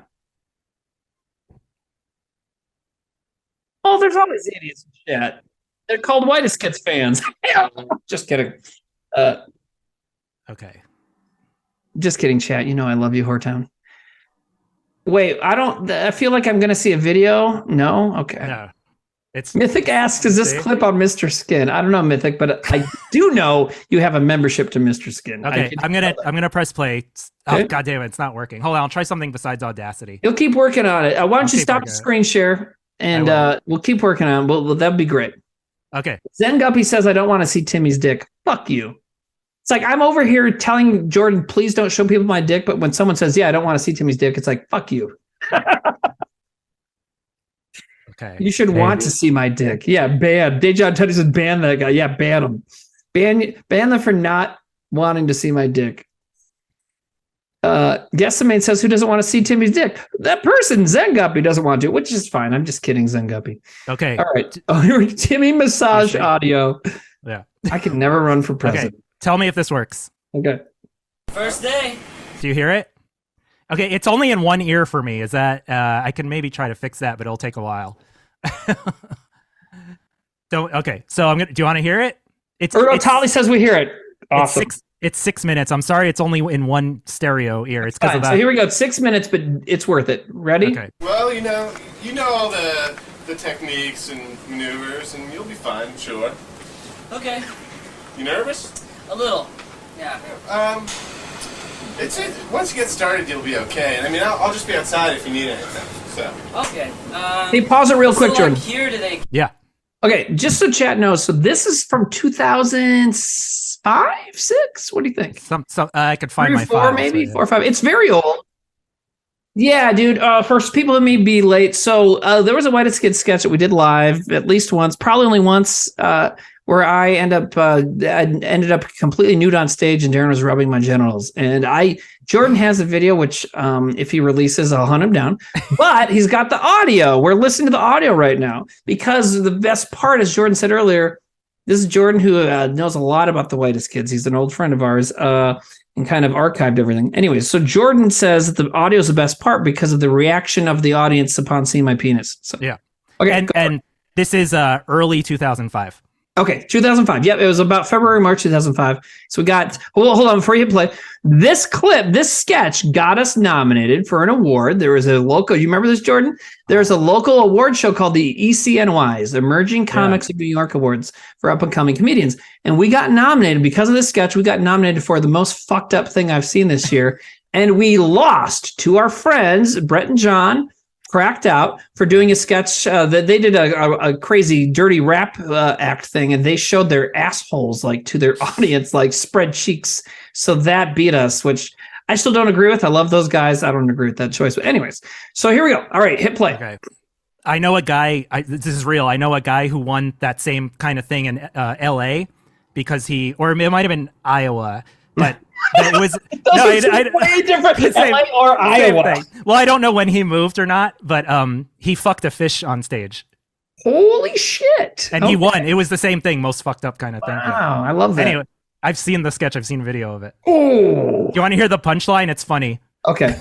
He fucks a fish, and then he goes, "Oh my god, what have I done? I had unprotected sex." That's insane. So anyway, Sam is telling Darren, the new massage guy, to be, he's like, don't worry, that you'll know what to do. Yeah. Okay. Pressing play now. Here we go.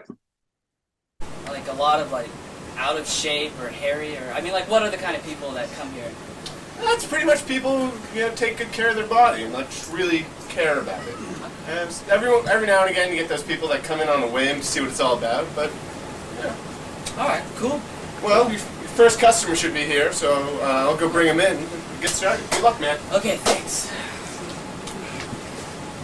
Hi there. How you doing? Hi. I'm Timmy Williams. I'm your 3 o'clock. Oh, hello. I'm Darren. Nice to meet you. Nice. Okay. Yeah. I had such such a day at work today. Oh my God, you wouldn't believe it. So much stress I'm carrying. Just ready to be rubbed out, you know? Man, I'm just feeling so many kinks, you know? Yeah, you know, it's, stress. Well, if you want to roll over, we can get started.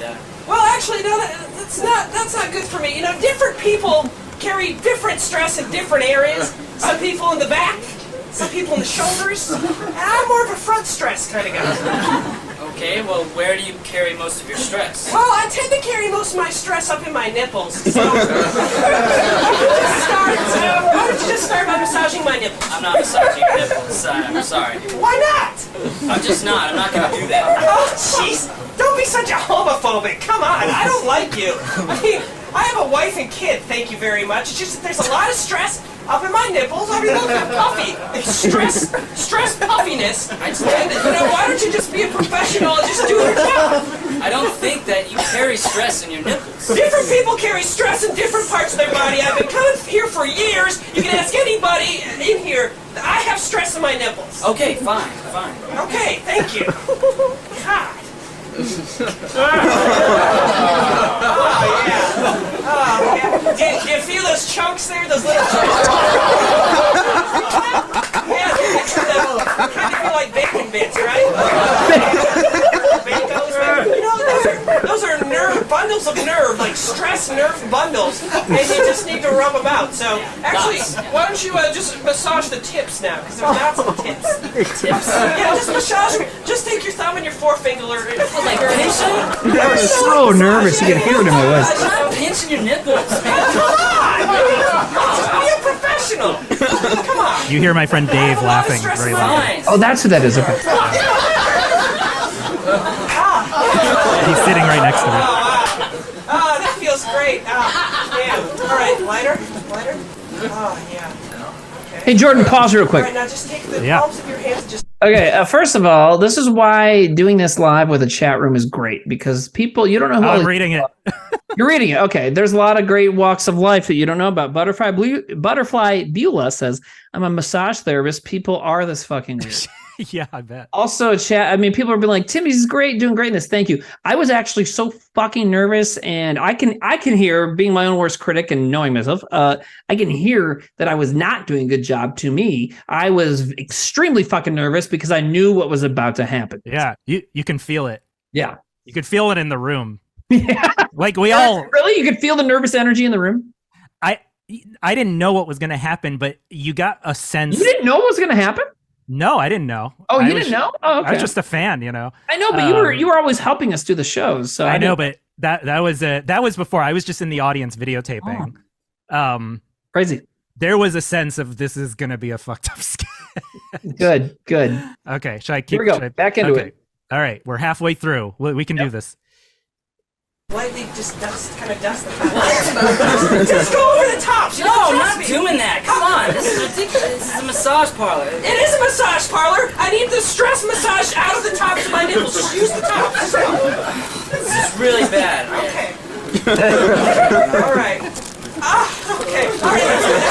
All right. Now, see, that wasn't so hard, was it? No. Now, the other place where I carry a lot of my stress is inside my mouth. Oh, right. I forgot about Carry this. stress in the inside of your mouth. Sure you can. I'm on the phone all day talking, and I get all kinds of stress knots upper side of the roof of my mouth. So I just need you to just rub it out a little No. bit.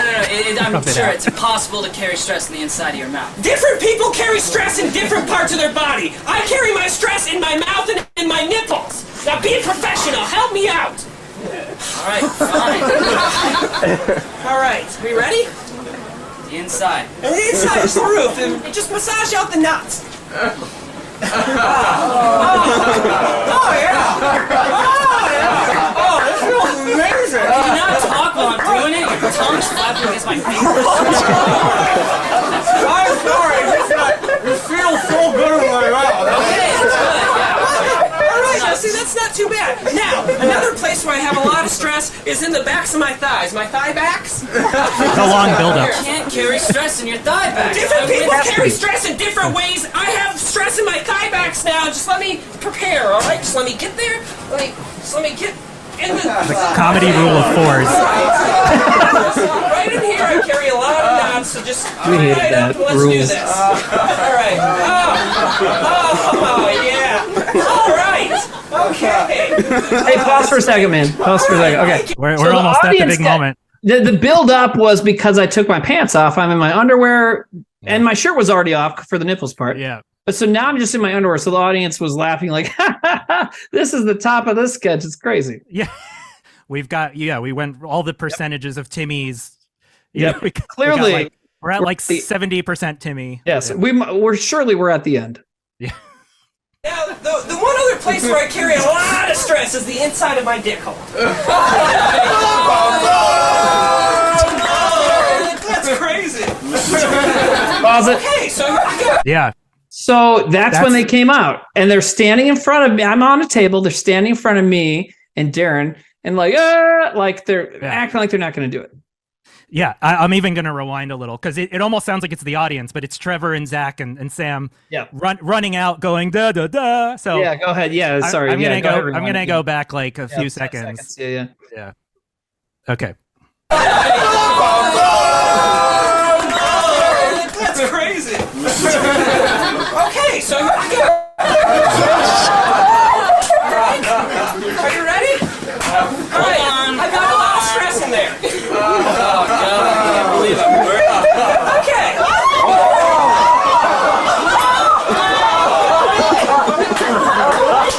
Okay, so this is.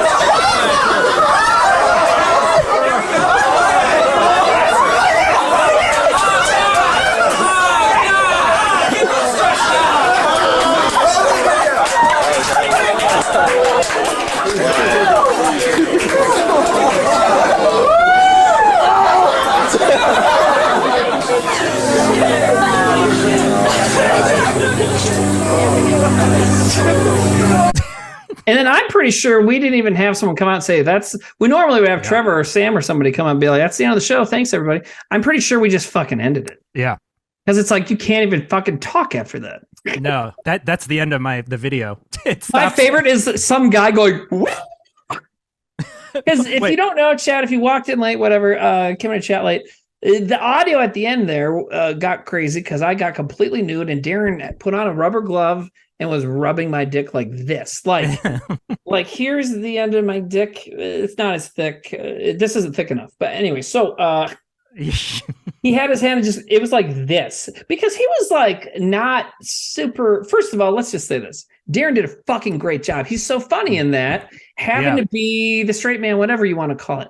And he was like not super into it. And he did it. I mean, the guy's just like the rest of us. We would do anything for a sketch if we thought it was good. Yeah. And so, I mean, obviously I can't say that he wasn't into it because the guy still fucking grabbed my dick on stage. I mean, he has no fucking shame either, but he kept pushing to do that sketch over and over, as I recall. Like, should we do it every night? We're like, no, Darren. But so he was like also like wearing a plastic glove was his idea, for example, and also he was like, don't be hard. We had some sort of discussion don't be hard. I'm like, dude, that was the rule for all your live shows. Don't be hard. But before you went on stage, you all went in a circle and went, don't be hard. I was hard. Yeah, that's how we did. That was our psych up. But everyone knows I was hard during most white. I mean, I'm extremely hard right now. That's why I don't shoot a full body thing. But anyways, but so we did have a discussion where he's like, try not to be hard. And I remember telling him, I can't control that. Yeah. And then I told Trevor secretly, I'm going to try so hard to be hard. But here's the thing, man, is so then you're you can eat, like I said, I could hear myself in the sketch being nervous.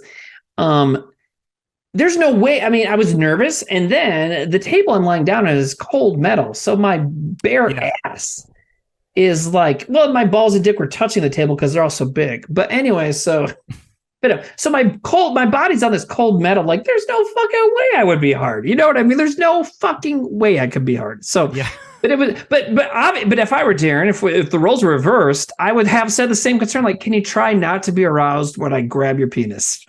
Yeah. Oh man, I'm having. So he did a great job. Yeah. Oh, I was going to say, I'm sorry. I'm just having audio issues. You can hear me, though. Yeah, we can hear you. It's so crazy. I've got no signal on my end, and I don't hear myself. So I'm just going to restart Logic Okay, And, go for it, man. Yeah. You might lose my audio for a Yeah, second. yeah. That's okay. We'll let you know. Just come back when you can. For those just joining us, it's Jordan Cooper, who's an long time fan of Whitest Kids. We can hear you. Yeah. Oh, sorry. I know I can't hear myself. It's really weird. Okay. Just keep. Is it back now or no? No, like give me 1 minute. JVille808 says, then Zach comes out and says, now do it happier with your mouth open. That would have been an amazing callback, an incredible callback. That's Let's really go good. back in time. We'll bring JVille with us and they can write up all these fucking endings. That'd be great. Yeah, so Drunk Pikachu 420 says, girl scene is soft dick and still want to hang out. Exactly. So if you missed it before, we were talking about this sketch. Jordan happens to have it on video. No, the answer to that is no, but he did play the audio. Yeah. And right after that moment that we just heard, I put my clothes back on, and the only girl left, everybody had left. It was the end of the show. The only other person left in the room was this girl, and very cute, whatever. And she came up to me. She's like, hey, I was in your screenwriting class a couple years ago. I'm like, cool. She's like, you want to hang out? And I was so like fucked up in the head from having been naked in front of a bunch of strangers and my best friends that I was like, and I just kind of left. And then I realized a week later, I'm like, dude, this girl was like definitely nice, like a nice lady. She saw me flabby and naked on stage, and her first thought was, let's talk to this guy. And I fucking screwed it up, so. Official WKUK says, which is Nate, how are there not more donos for that piece of Whitest Kids history? Yeah, I feel like, I don't know what I believe in the afterlife, but I don't. Trevor really loved that we did that, and he would always joke about showing it. And I'm a little gullible, especially when it comes to Trevor and Zach and those guys, because they're very good at tricking me. And so I would always be like, no, we can't. And I don't know if he really wanted to or not, but I know he would be extremely happy about what just happened. So thank you, Jordan, because that's you. That's all on you, so. It's me. I still don't have audio. I see that it's going through to you. You can't hear me? What I just said? No, I hear you. I don't hear myself, which okay, but we can hear you fine. Okay. Well, how did you get audio of yourself before? Headphones or what? Through my podcast setup in Logic. Oh, and it didn't work. Where it kind of pumps it back to me, and it gives me confidence because I sound all present and clear. But now Logic is crashing like crazy. No. But if you can still hear me, I can. Oh God, it's so nerdy. Do it, man. Do it. It's about one band, which is They Might Be Giants, which it's a great band. Sam knows I used to freaking obsess to him about They Might Be Giants. He would make fun of me. Oh, me too. Do it. You have you've obsessed to me about them too. If I love them, I got into them later, and now I'm with you. Yeah, so it's just me and my friend Dave, who you hear laughing in that video very loudly. It's just us kind of like doing a very obsessively researched discussion and / documentary, because I play a lot of archive, kind of like now I play a lot of archival audio. Sure. I guess that's like my personality in a way. I play all this stuff and we talk about it and we go through their albums and we go through all the rare stuff, and it's very funny. I think like sometimes I'm like, I just think it's a comedy show because I just want it to be funny. But if you don't know the band, don't listen. It will have no right. There's just no enjoyment you'll get out of it. But if you do know that band, it's a deep ass dive, and it's good. I'm very proud of it. It's called "Don't Let's Start," a podcast about They Might Be Giants. Don't let's start. I got a weed after their song. Yep. So it's great. I mean, it's the thing is it's if you like something and you want to hear people talk about that thing, and you want to hear the people who know more about it than you probably do, and who love it more than anyone that's what that fucking podcast is. Because Jordan's a fucking They Might Be Giants super duper fan, and they're a great band. They're a really great band to dive into, because their lyrics are weird. They're cool people. They've been doing it for a long time. Their story is interesting, and they're one of those great bands where their sound changes kind of every album, so it's cool, Well, they're particularly suited for that format because their lyrics are so, we'll spend 40 minutes talking obtuse. Would obtuse be a good word? Yes. Yeah. So we'll. I mean, now we can't get through even 3 or 4 songs in about two hours. So it's really it's in a glacier pace. Like it took us about 7 episodes to talk about the last album we talked about. Yeah. What was the last album? John Henry. Oh, well, that's a good. See, I had a theory once, years and years and years ago. When I was married, my wife at the time got me into They Might Be Giants. She was into it too. I remember talking to her about that. Right. Oh my yes. God. And I'm sorry. Anyways, from my point of view, it was fine. Well, yeah, no, I know it was fine.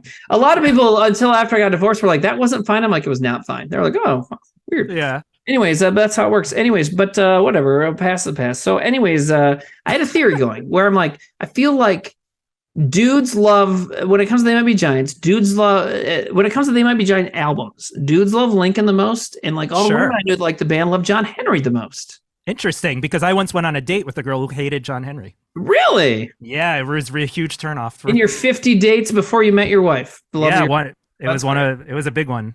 Not good. Here's what I have to do, guys. I'm sorry. I have to restart my computer. Do you really? Logic crashed. We can hear you okay. We can hear you. Really? Fine. Okay, maybe. I guess I can just do this. Yeah. Okay. I feel more comfortable restarting because Logic is like, it's having like an attack right now, and I'm worried the whole thing is going to explode. Cool. So I'm going to restart, and you'll have to, I guess I'll just go to the email and pop back in. And while I do this, I'm going to pee also. Yeah, man. Let me know. Shoot me a text or whatever if you need to. Okay, let's do donuts because we've had a couple. So there was actually some that you guys might have missed on Trailer Boys. Nate, did you hit donuts on Trailer Boys? Okay. So back on Trailer Boys 6 days ago, Pop Tart donated $10. Diet Aubrey Plaza donated $10. So thank you guys. 3 days ago, when we weren't even doing anything, Tessie Wolfson donated $50. And so thank you very much, Tessie, and said, go to Brown Banana Books if you're ever in Grass Valley. I don't know where Grass Valley is. Do you, Nate? I don't know. Okay. Thousands of used books at open mic every Tuesday. I fucking love all those details. So that's great. So thank you, Tessie. Okay, now to the ones from tonight. Diet Aubrey Plaza, who donated 6 days ago, also donated $10 tonight. So thank you, Diet. I'd like to say that as a first name, even though it's not. Diet says, so stoked for Mars. Been getting some of my coworkers into the show and stream, old streams and new. Thank you. We appreciate it. And Principal Rolls donated $20 and says, this has been amazing. Please have Jordan back for more. I agree. What do you think, Nate? I feel like this has been an interesting show. Oh, they can't hear you. Okay, whatever. Nate says Jordan's been crushing it. I agree. Also, a bunch of people have been resubbing tonight, so I'll try and run through those. Pete Boda, Half Sack 86, Teddy Twitch, I don't know how you say that. Code D Dependent, Beans. Oh, hey, Beans, what's up, dog? And let's see who else. Carnage of Tarnage, resubbing. Legion Talia, Doc Paranormal, Justin Mucus, Imperator. It's a good name. I hope I said it right. Lobaka. Oh, yeah. I didn't look at the bits yet. Okay. Well, thank you for people buying the bits too. Scrum Lord, Just Clay Jones, Getting Out with Dinosaurs, Lobaka. Everybody, all those folks resubbing tonight. Thank you very much, everybody. And I don't know. Did you talk to your brother tonight at all, Nate? I wanted to ask him when he was on, but it didn't get a chance to. Have you talked to him at all? Okay, well, so we'll figure out the next self-suck what kind of Mars update we can give. But I want people to know that things are moving forward. I think that's all I feel comfortable saying without, I'm not sure if I can talk about anything else. So anyway. I think the last update, they can hear me now. Last update is still the update. And we've been trying to put time codes in but that's the not VODs. The last update is not the last update, but I mean, yeah. So it's been scored. It's been, we're submitting it to festivals and stuff, but we are starting to submit stuff. Whoa. So I can say that. Huh? There's a big dono. Yeah, I just saw that. But I was also saying the update. Let me say that again. We are the submissions are actually happening. I know we've been talking about wanting to do that for a while, but it is being submitted now. It's being actively seen and commented on, etc. So I'll just say that much for right now. Yeah. Hope I didn't get in trouble. That's not a bag enough, right? No, yeah, no, it's accurate, and it's. In the last week, I've been given several pieces of information by close friends of mine that I'm not supposed to divulge, and I don't always know how to 'Cause I'm just always, it makes me so excited that I don't know how to fucking contain it without ending my friendships. So anyway, you don't even want to try and edge the information, because you don't know what you're gonna. But yeah. no, I think Anyways, that's Code Independent also donated another $100 just now. So That's holy crazy. fucking shit! Thank you, Code Dependent. I think is the right way. I don't know. But so thank you. But yeah, we're allowed so to say what festival though, too. huh?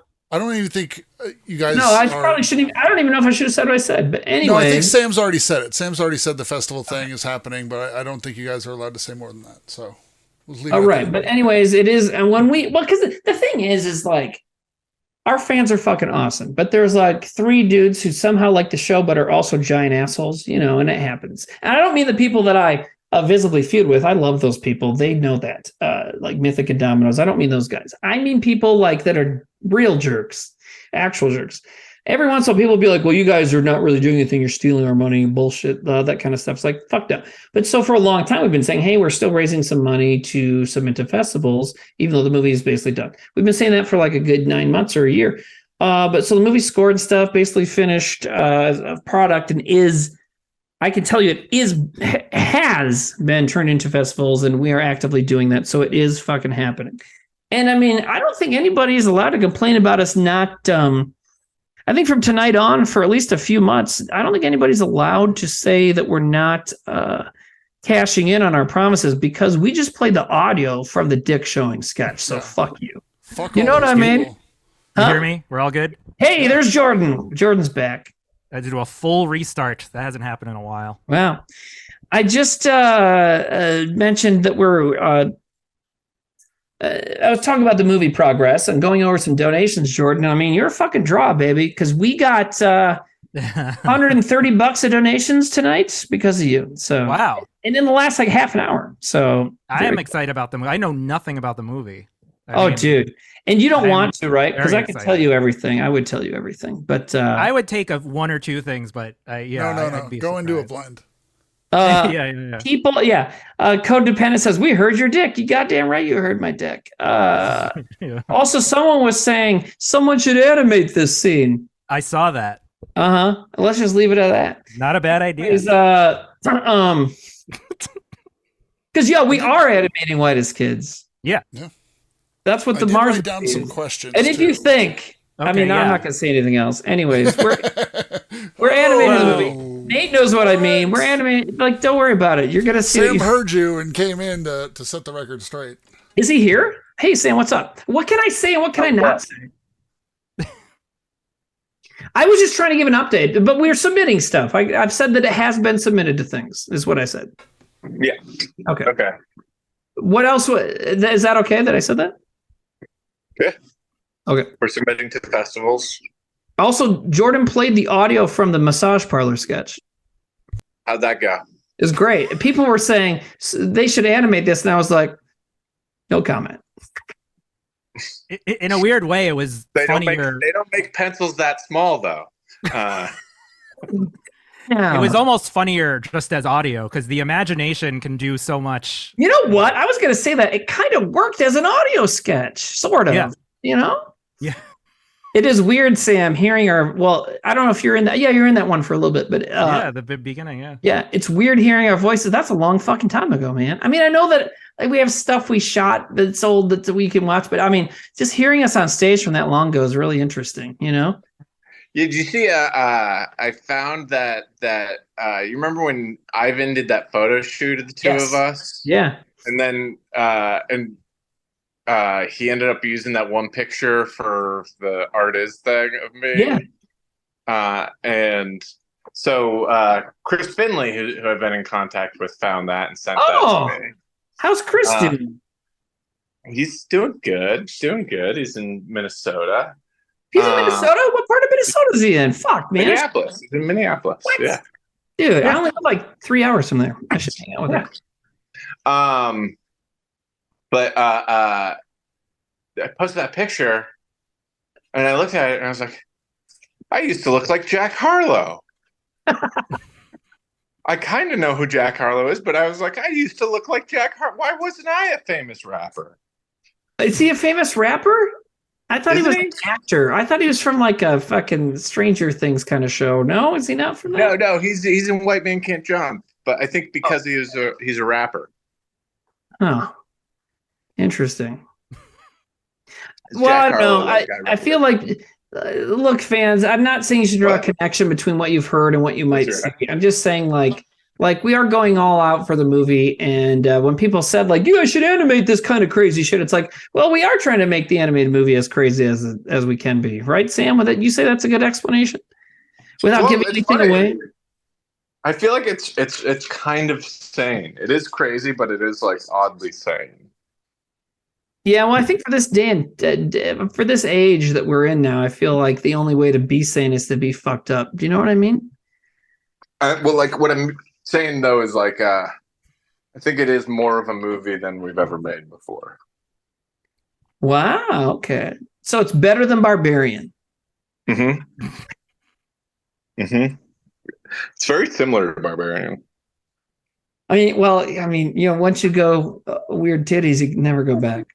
Yeah, I mean, there's as many breastfeeding scenes as Barbarian.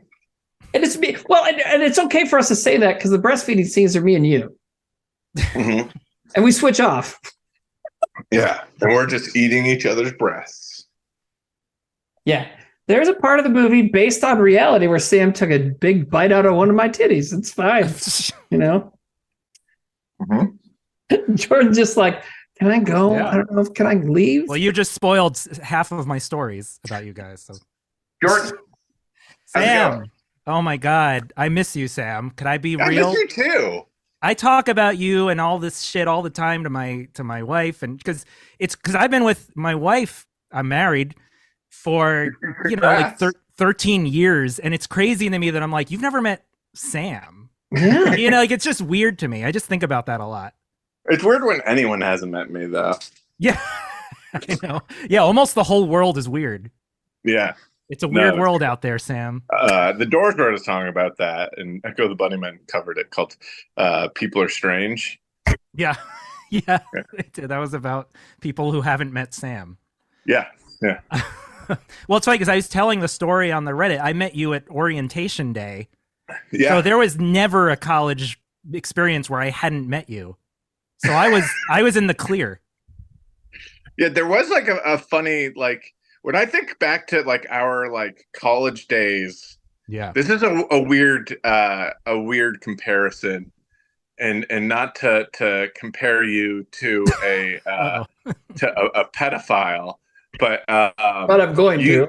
Yeah. It reminds me of like in Annie Hall, the Woody Allen and I forget what the other actor is. One of his Diane victims. Keaton. One of his victims. Diane What? Keaton. Diane Keaton.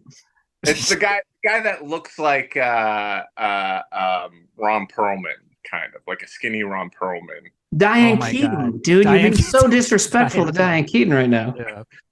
Oh, guys, she doesn't look like a skinny Ron Perlman. Oh my God. It's just That poor woman.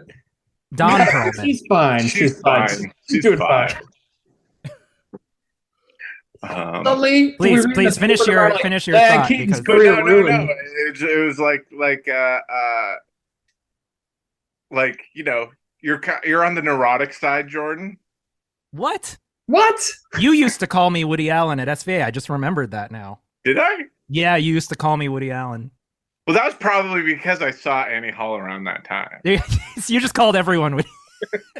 You're like Woody Allen. And when Jordan was like 20, he was married to his kid, which was crazy. Yeah. Yeah. It was. Wait, is that the extent of the story? I mean, no, I that was just the compare. That I mean, it's weird that you say I used to call you Woody Allen. You did. That's when I think back to like our kind of rapport, it reminded me of that dynamic. It was very much that. Yeah, it was very much you were kind of like my rock, and I mean everything I say I mean in a good way. Like you had a kind of calming presence, and I was kind of really at the height of like everything was kind of stressful. I mean, when we had to make a student film, I'd be freaking the fuck out. Like, how am I going to do this?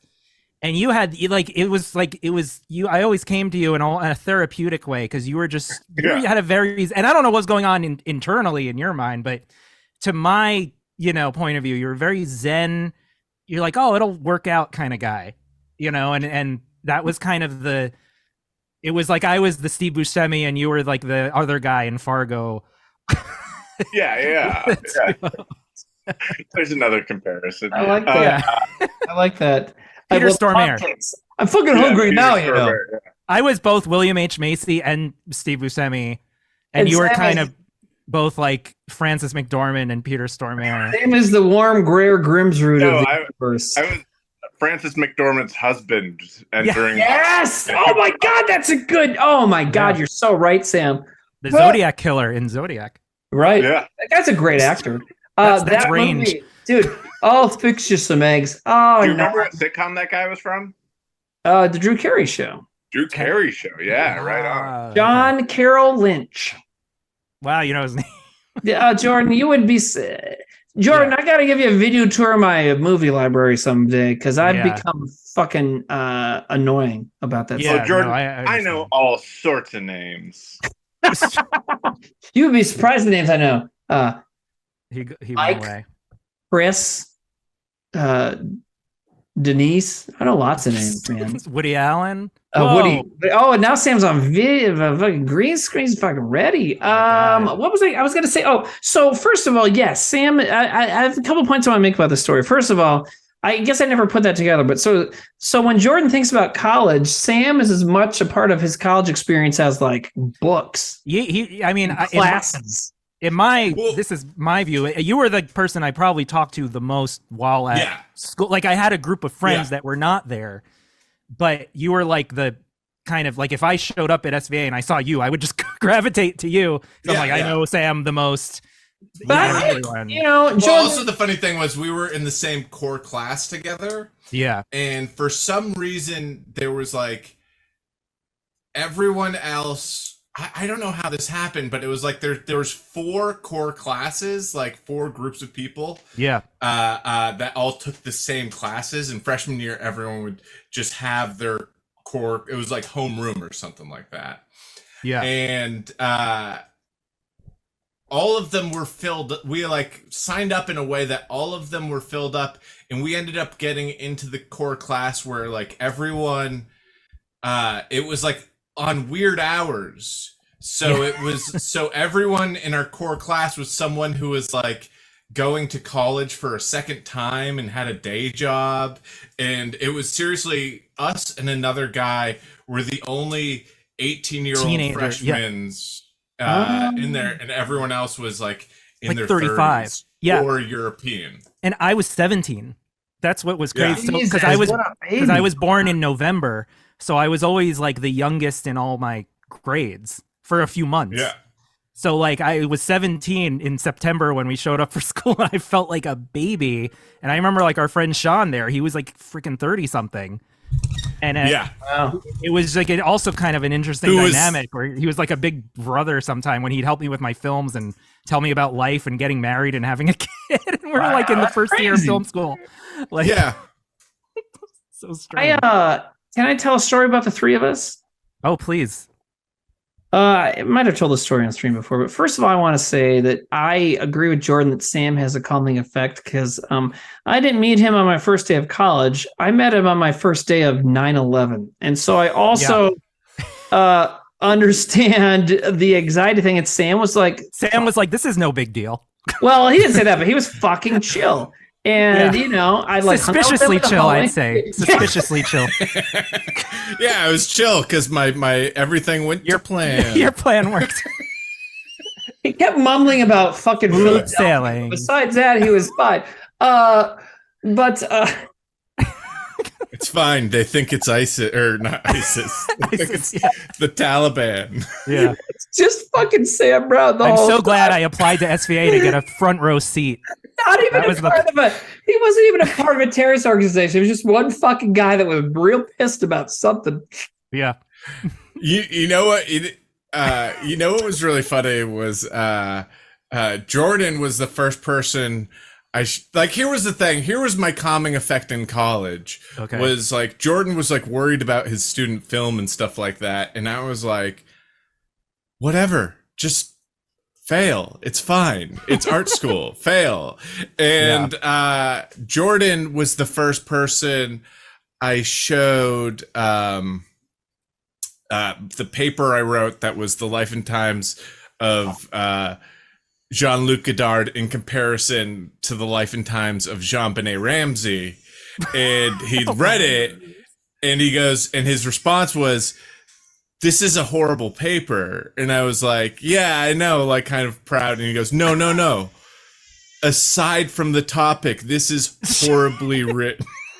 Wow, that's so weird to hear stories that you don't remember about yourself. I probably have a lot about you too. Erdo Tali says, my favorite story is Trevor's friend who slept until like 5 p.m. the night of 9/11 and then saw it on TV like, what the fuck? Zach's friend, Rob, but very close. But it was a guy we knew. He was a guy we knew. He's in the Mountain Dew sketch. If I don't know if that's still out there or not, but I don't know if this happened with you, Sam. When the morning of 9/11, I called SVA and asked if classes were canceled, and they said no, come in. That's crazy, man. I was at school and it happened, and they're like, they tried to keep going for like an hour or two. And for about an hour. Yeah. And then I decided not to anyway, but then they made some sort, and maybe I don't know how much email was back then or whatever, but they did some sort of way of letting everyone know. But I remember that they said, come on in. And I was like, did you go? No. I lived in Queens. I was already anxious enough. Right. Yeah. I was so scared to take the subway over. I was terrified. I have nightmares, weirdly. I know it's like weird. I still have I have dreams where planes crash into buildings right outside. Oh yeah, dude. I mean, I've been told that I have PTSD from that. I mean, by like psychiatrists, you know. So I mean, I was like, yeah, sounds about right. A few times, maybe twice a year, I'll have that dream where it's like, oh my god, buildings are falling, and I'm like, sure. It's crazy. I had a really crazy. Not me. Like that. No, you're fine. Bullshit. They're good dreams. Calming effect. Oh, they're good dreams for you. You wake up and you're like, I had the greatest dream. But Sam has always been a very good friend like that. Sam is, I mean, I had way before I even like could put a word to my anxiety. Sam, you might remember this was like 2003. We were at a bar somewhere. We were living in Williamsburg, and I like wanted to go home before everybody was kind of done. And normally the way things work, we all hung out, especially me, you and Trevor, we'd be out till fucking everyone's done. Jordan, you were with us sometimes too. Once in a while, drink, so you could stay up till 4 a.m. And so we would just be like, but one day I like went home early and I felt really fucking self-conscious about it. Because I was like, I just don't feel like hanging out. And so I like don't want to go to wherever people are going. I'm like, I don't want to go. I just want to go home.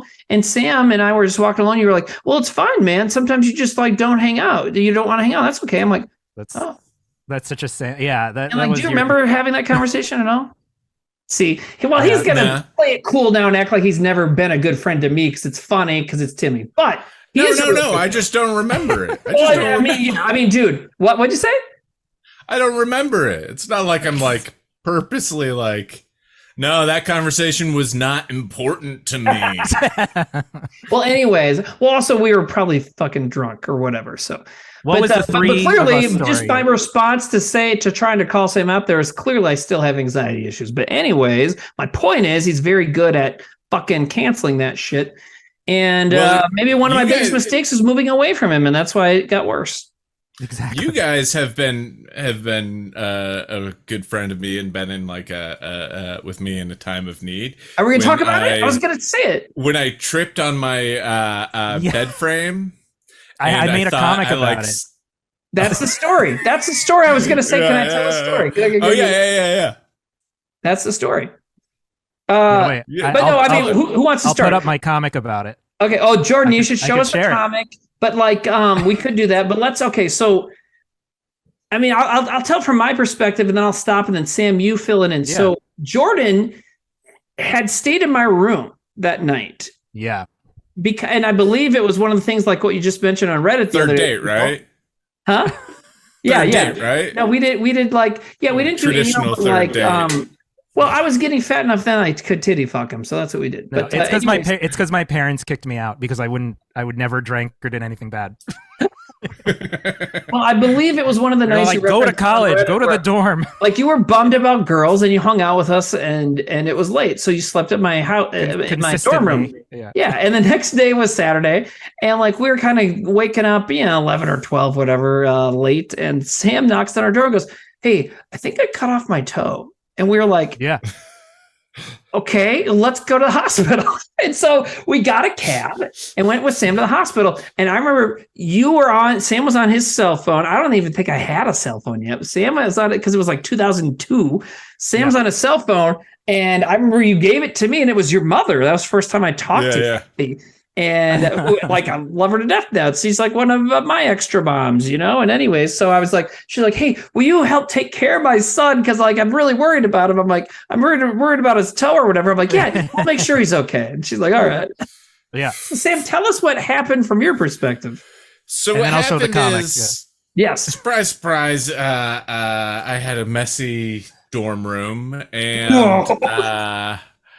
it was our beds had those like cheap metal frames that like only like they would like cover like half the frame kind of, and so like there was only one end that had like a hey, like it's gonna stop here kind of thing, and it had slid back from it, so like this kind of metal corner was sticking out about this far, and I was just like walking by it, and I had a sheet over it, and I walked by it, and I kicked it and like just sliced my small toe open. Oh God! It was yeah. You were in flip flops, and you sort of like I think cut my toe off, and I looked at your foot. I'm like, I can't tell. It looks like you could have. Yeah, you know it was what I mean? It was bleeding a bloody lot. as fuck. Yeah. I remember.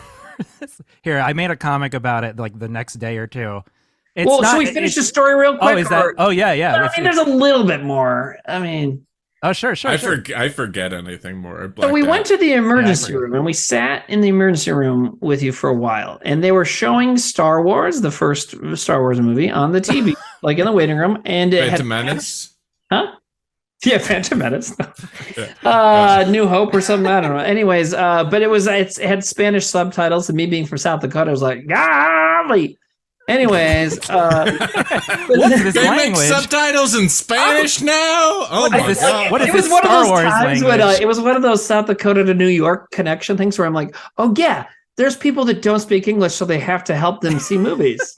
I'm such a fucking moron. Anyways, but so the other thing I remember from that is we're in the waiting room, and these two guys came in like construction hats. And one of them was like fucked up, and his face was all fucked up, and you could almost see the shape oh my God. of that, like a steel I-beam had like hit him in the face. Like you could see like it was crazy. And they're like, "This guy needs help," and they're like, "Yeah, he needs help." Oh my God. You'd think I'd remember that. It was a long day. It took for a long time. Yeah. So, oh God. Well, that was my first experience being in a goddamn New York City emergency room. Yeah. Where in South Dakota, you could be like walking to the ER, like, hey, Bill, come over here. I'm hurt. And they'll be like, okay, And they know your name. I got all indignant and was like, that guy's cutting. Yeah. We were here first. It's like, sir, he clearly has a massive concussion. My toe hurts. Yeah. Oh my God. Here, But I'm so- going to share. Oh, wait. Long story short, Sam's toe. Sam, you want to explain the toe part? What happened? Yeah, the toe part. It's like you know how you have your foot and there's like 5 things off of the foot. Those are the toes. What happened? I call them footsies. Yes, but I call them little feet. I have little feet on my feet. See, what he just did is my whole problem with the current pop culture obsession with backstory. Anyways, but your toes. What was happening to your toes at that moment? What were they thinking at that moment? Were they Jordan horny? has a photo of it. Yeah, a photo. No. I just drew it. Here, I'll share it now. Okay. Does that work? Oh my God, that's hilarious. So Sam drew the first panel and the last panel. Sam, you drew that? Oh, go. Those are great. Okay. So can you see it clearly? Because from my point of view, I can't tell what's happening here. Yeah. They can see it. They can see it. Yep. So yeah, so Sam drew the first panel of his toe. Then I continued it with him saying "What in blazes," which was actually an inside joke between me and my friend James at the time. Is the phrase About "What in comic blazes." books? So no, it's just a phrase we thought was fun, like very old fashioned and funny. Uh-huh. And Sam groans, which I think we've all heard, and then an overhead shot because I was in film school. And then he says, "Ow, ow, ow," stares into space. Then he goes, "Hello, Jordan." I say, "Yo, Sam," because I'm cool and casual. And then have you ever said "yo" in your entire life? Only when I was being racist. Then you say, "I don't remember what I did last night." And I say, "Oh, come on, Sam. Even you are above that drunky cliche," which was supposed to be sarcasm.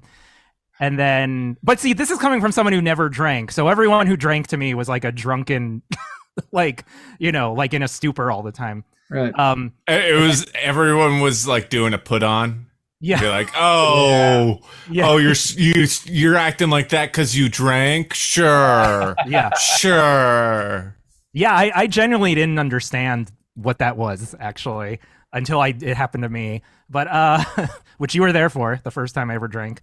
Is that New Year's?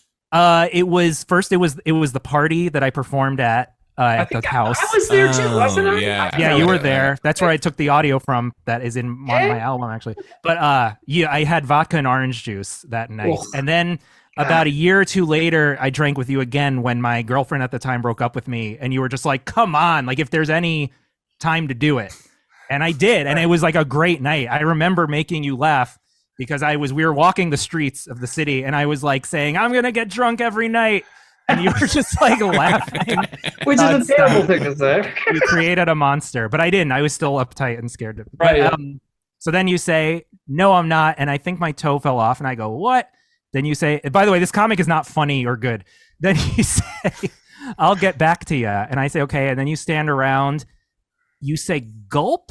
And then there's a total blank panel, which is very poor storytelling. Oh no, that's I think speed lines. Oh, like you Fred Flintstone. Now he's in the toilet. Now he's at the bathroom. And then he says, "So we meet again, Mr. Toilet, face to face." And then Sam drew the final panel. I feel like that's less telling the story and more Jordan's sober judgment of Sam's lifestyle. There's a lot time frame. This entire book of comics that I drew at that time is full of a lot of judgment and snobbery about everyone around me. Like, oh, these guys drink and puke all the time. Well, I could also see it as I don't see the appeal of puking. Right, and I can see it also not as you being judgmental, but just and just knowing that you and I are brothers in massive anxiety and stuff, and thinking about like, okay, so if I were you, I would, and I can see like being someone who doesn't drink all the time, but you have friends that party a lot and stuff, and thinking like, okay, well, they end every night throwing up in a toilet. Yeah, well, and Sam, at least for me, 100% accurate. I was like known as a fucking puker. I puked constantly. You know the Seinfeld where Jerry says like, "I haven't thrown up in like 15 years," and he's like proud of that. Like that's what that's what I'm like, because to me it's just it's a terrifying notion. I don't know if it feels the same for everyone, but it's such a horrible feeling that the idea of doing it was so scary to me, and it still is. That like if it's gonna happen, I just meditate or something. I just breathe very heavily. The last time it almost happened was like I got car sick 2 years ago, and I was just like sitting in the car, just like like don't. I will say that's the worst. I don't even traffic too. Go ahead, Sam. Sorry. I don't even drink anymore, and I still kind of puke. Not like frequently, recreationally, but like I ended up getting like sick, and it was me and Emily were house sitting, and so I was like, you know what, I'm just gonna go home, and I threw up while driving on the freeway, and not only that, but like I was going between two highways, so it was like there was no shoulder or anything for me to. But so I'm just a shoulder to throw up on. Yeah. But I was just driving and throwing up on myself, and I was nervous because I was like, I don't know what's gonna happen. Am I gonna be able to, operate the car while throwing up? And you were on your way to You were on your way to a job interview, so that was a whole comedy sketch. It is funny, like apparently Mr. you Johnson, can throw up and drive a car, but like it's just like. But you can't chew gum while you're doing. That's a good face. Oh my god, so funny. Can you chew gum, drive a car, and throw up at the same time? Chewing gum has got to be the toughest part of that. Yeah. I just think after, because I had this thing for many, many years when I would be drinking, after like 2 drinks, I'd throw up and then be fine for the rest of the night. And it happened all the time. You probably remember that, Sam. I would just puke all the time. And, but feeling sick right now. Like everything, I'll stop. I'm sorry. In a moment, I'm almost done. There's a silver lining though, because now when I'm sick, if I have the flu or something and I have to throw up, it's like just hawking a loogie for other people. I'll just be like, I got to throw up. I'll just go, whoop. And it's like, oh yeah. But Jordan, that was me. That was me in Spain. That story about in Spain, yes, where I like seriously, like it was like spitting into a spittoon, right? But it was vomit. Like, who cares? Oh, my daughter Jordan is extremely sensitive to talking about puke, hearing about it. And the movie Knives Out, where one of the main characters pukes whenever she. I hated that. Conceit. I know both of you guys hate Ryan Johnson. Sorry. But that's not the point of the story. So I told, because Margaret really loves kind of Agatha Christie style mysteries, so we're gonna watch that movie.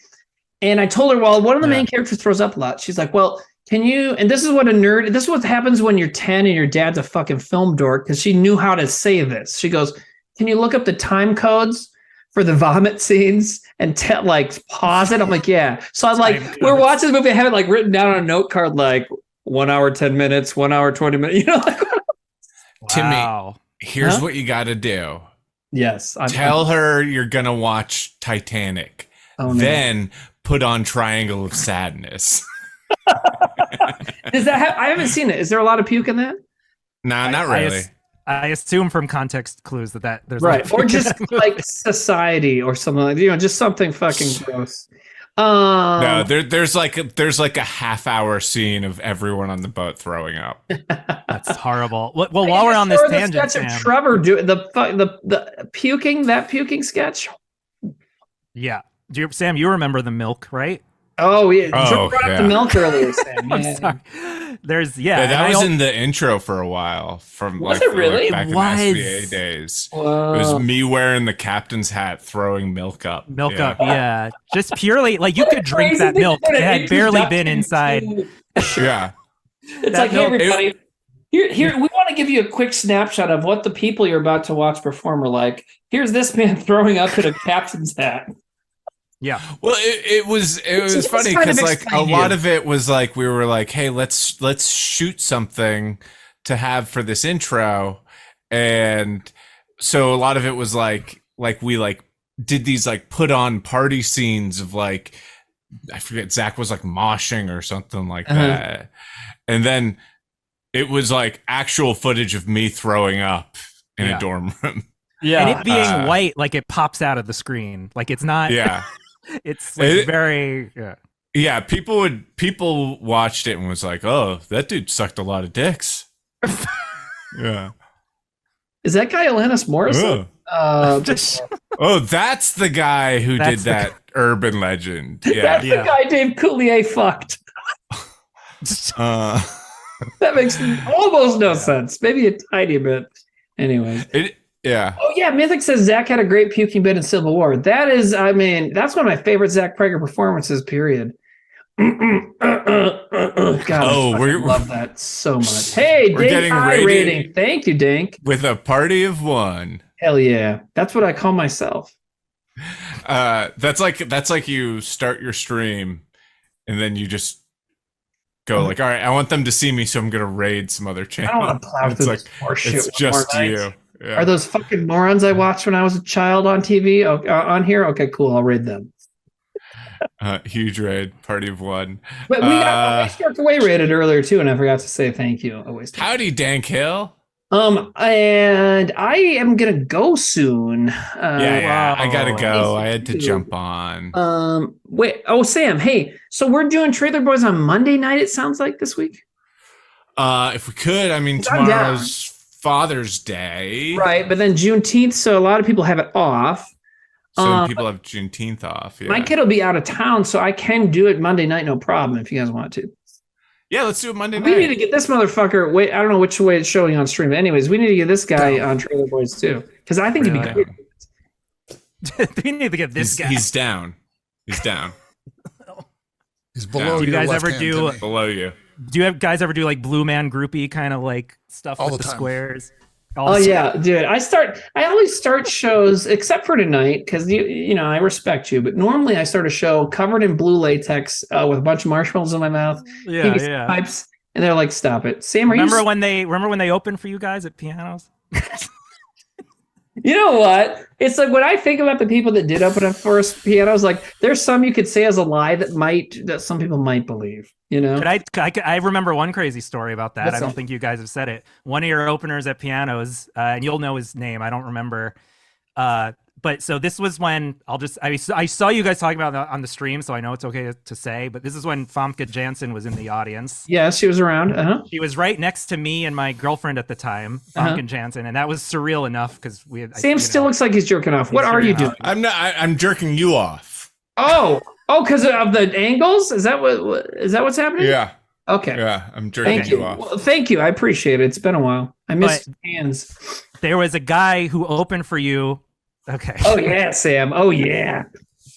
There was a guy who had squids, and he threw a bunch of dead squid into the crowd, and it right onto Famke Janssen, and it was just one of the more surreal. It was doing a character. It was this guy. I think he had like a mustache and a beard. He was like an Asian guy with like a. Do you remember this? I do not. He had like long hair, I think. Okay, I'm starting to remember. I know who you're talking about. That was the guy that I forget what his name. He did stuff for Imagination, and he was like yes, not the magician guy. I think he was like a magician or something. Okay, it was that guy. Okay, yep.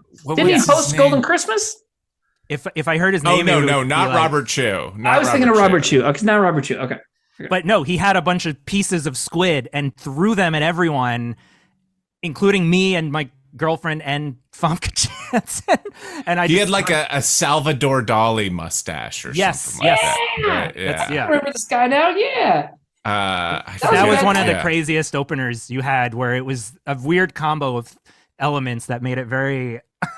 That was a bad night for Famke, because then we went to a bar afterwards, and some girls, me and Sam, were hanging out around that at the time. Oh, I was about to tell this. Oh, sorry. Go ahead, Sam. I was about to talk about this when we were talking about throwing up, because Famke was with Rory Cochrane of this is Dazed and Confused fame, and sorry, say it again, Sam. I was talking over you.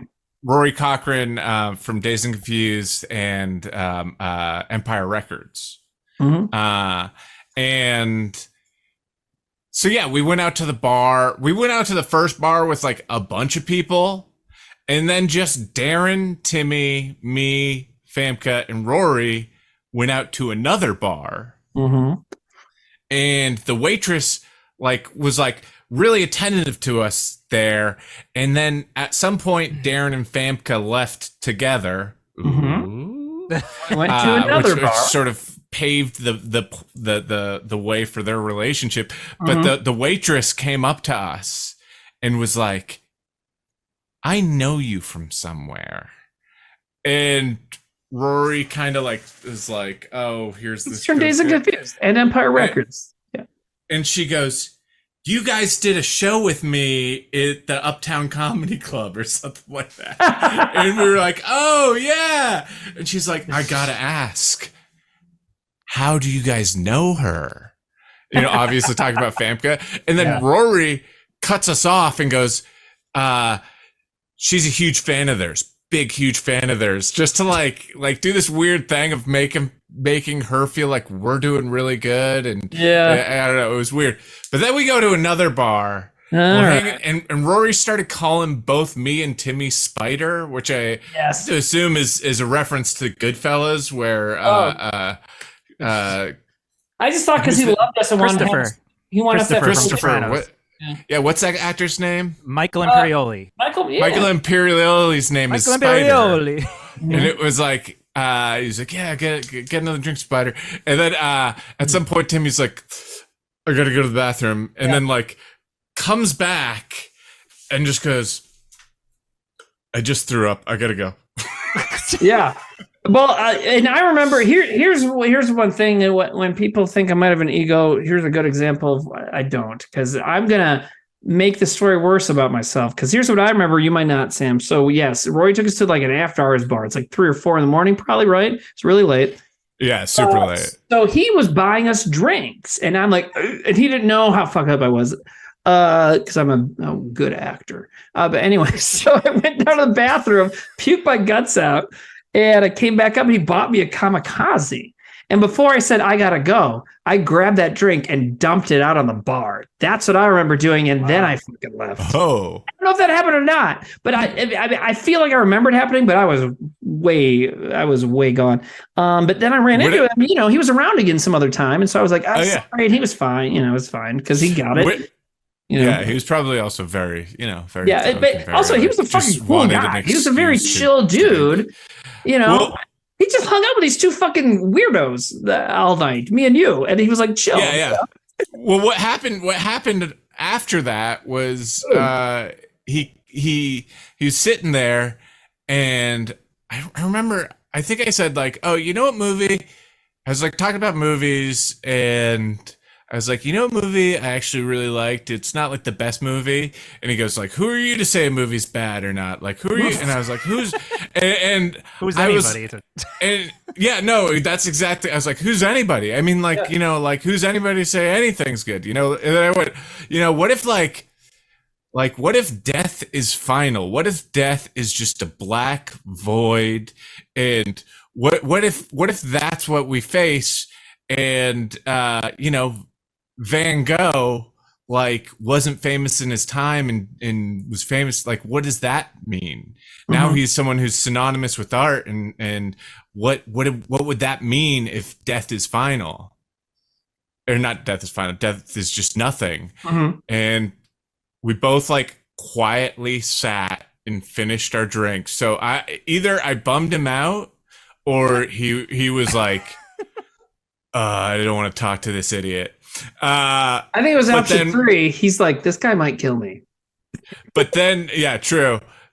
But then we went and grabbed, like, he went and grabbed a cab, and he's getting in the cab, and he just turns to me and said, I forget what the number is. It was something like, I made $200,000 a week. That's pretty good for just some kid from Queens, right? And I was like, yeah, man. It had to be got fake. in the cab. And then I just... Did he really make that much money? No. Yeah, he was on CSI. He had just recently gotten killed off of CSI. Oh, so he was making that. You know, I was talking to Sam earlier. I was saying how people like sometimes, and I know you've run into this too, where they'll assume because I've been on television and I made a lot of money, and I was like, well, no, our channel had like 3 digits. But if you're on one of the big 4 on one of their big shows, fuck yeah, you're making money. You know what I mean? Like, he was making dough, I'm sure. I didn't know that. So, yeah. Yeah. You know what I mean? That was a big show. CSI. Yeah. So he was making the green. I think he also I've been like on all those. Sorry. Oh yeah. Jordan's been. I've been doing this. We started talking about how Jordan's filmography is much more impressive than anybody else's. Yeah, I don't know if you even know. I don't know what you see of my online. Oh yeah, I see. You're on. You're on the. What's that show called? The Twins. The New York in the 70s. The Twins. What's that called? The Deuce. Jordan plays for the Minnesota Twins. The Twins. The Twin. Jordan's the porn twins.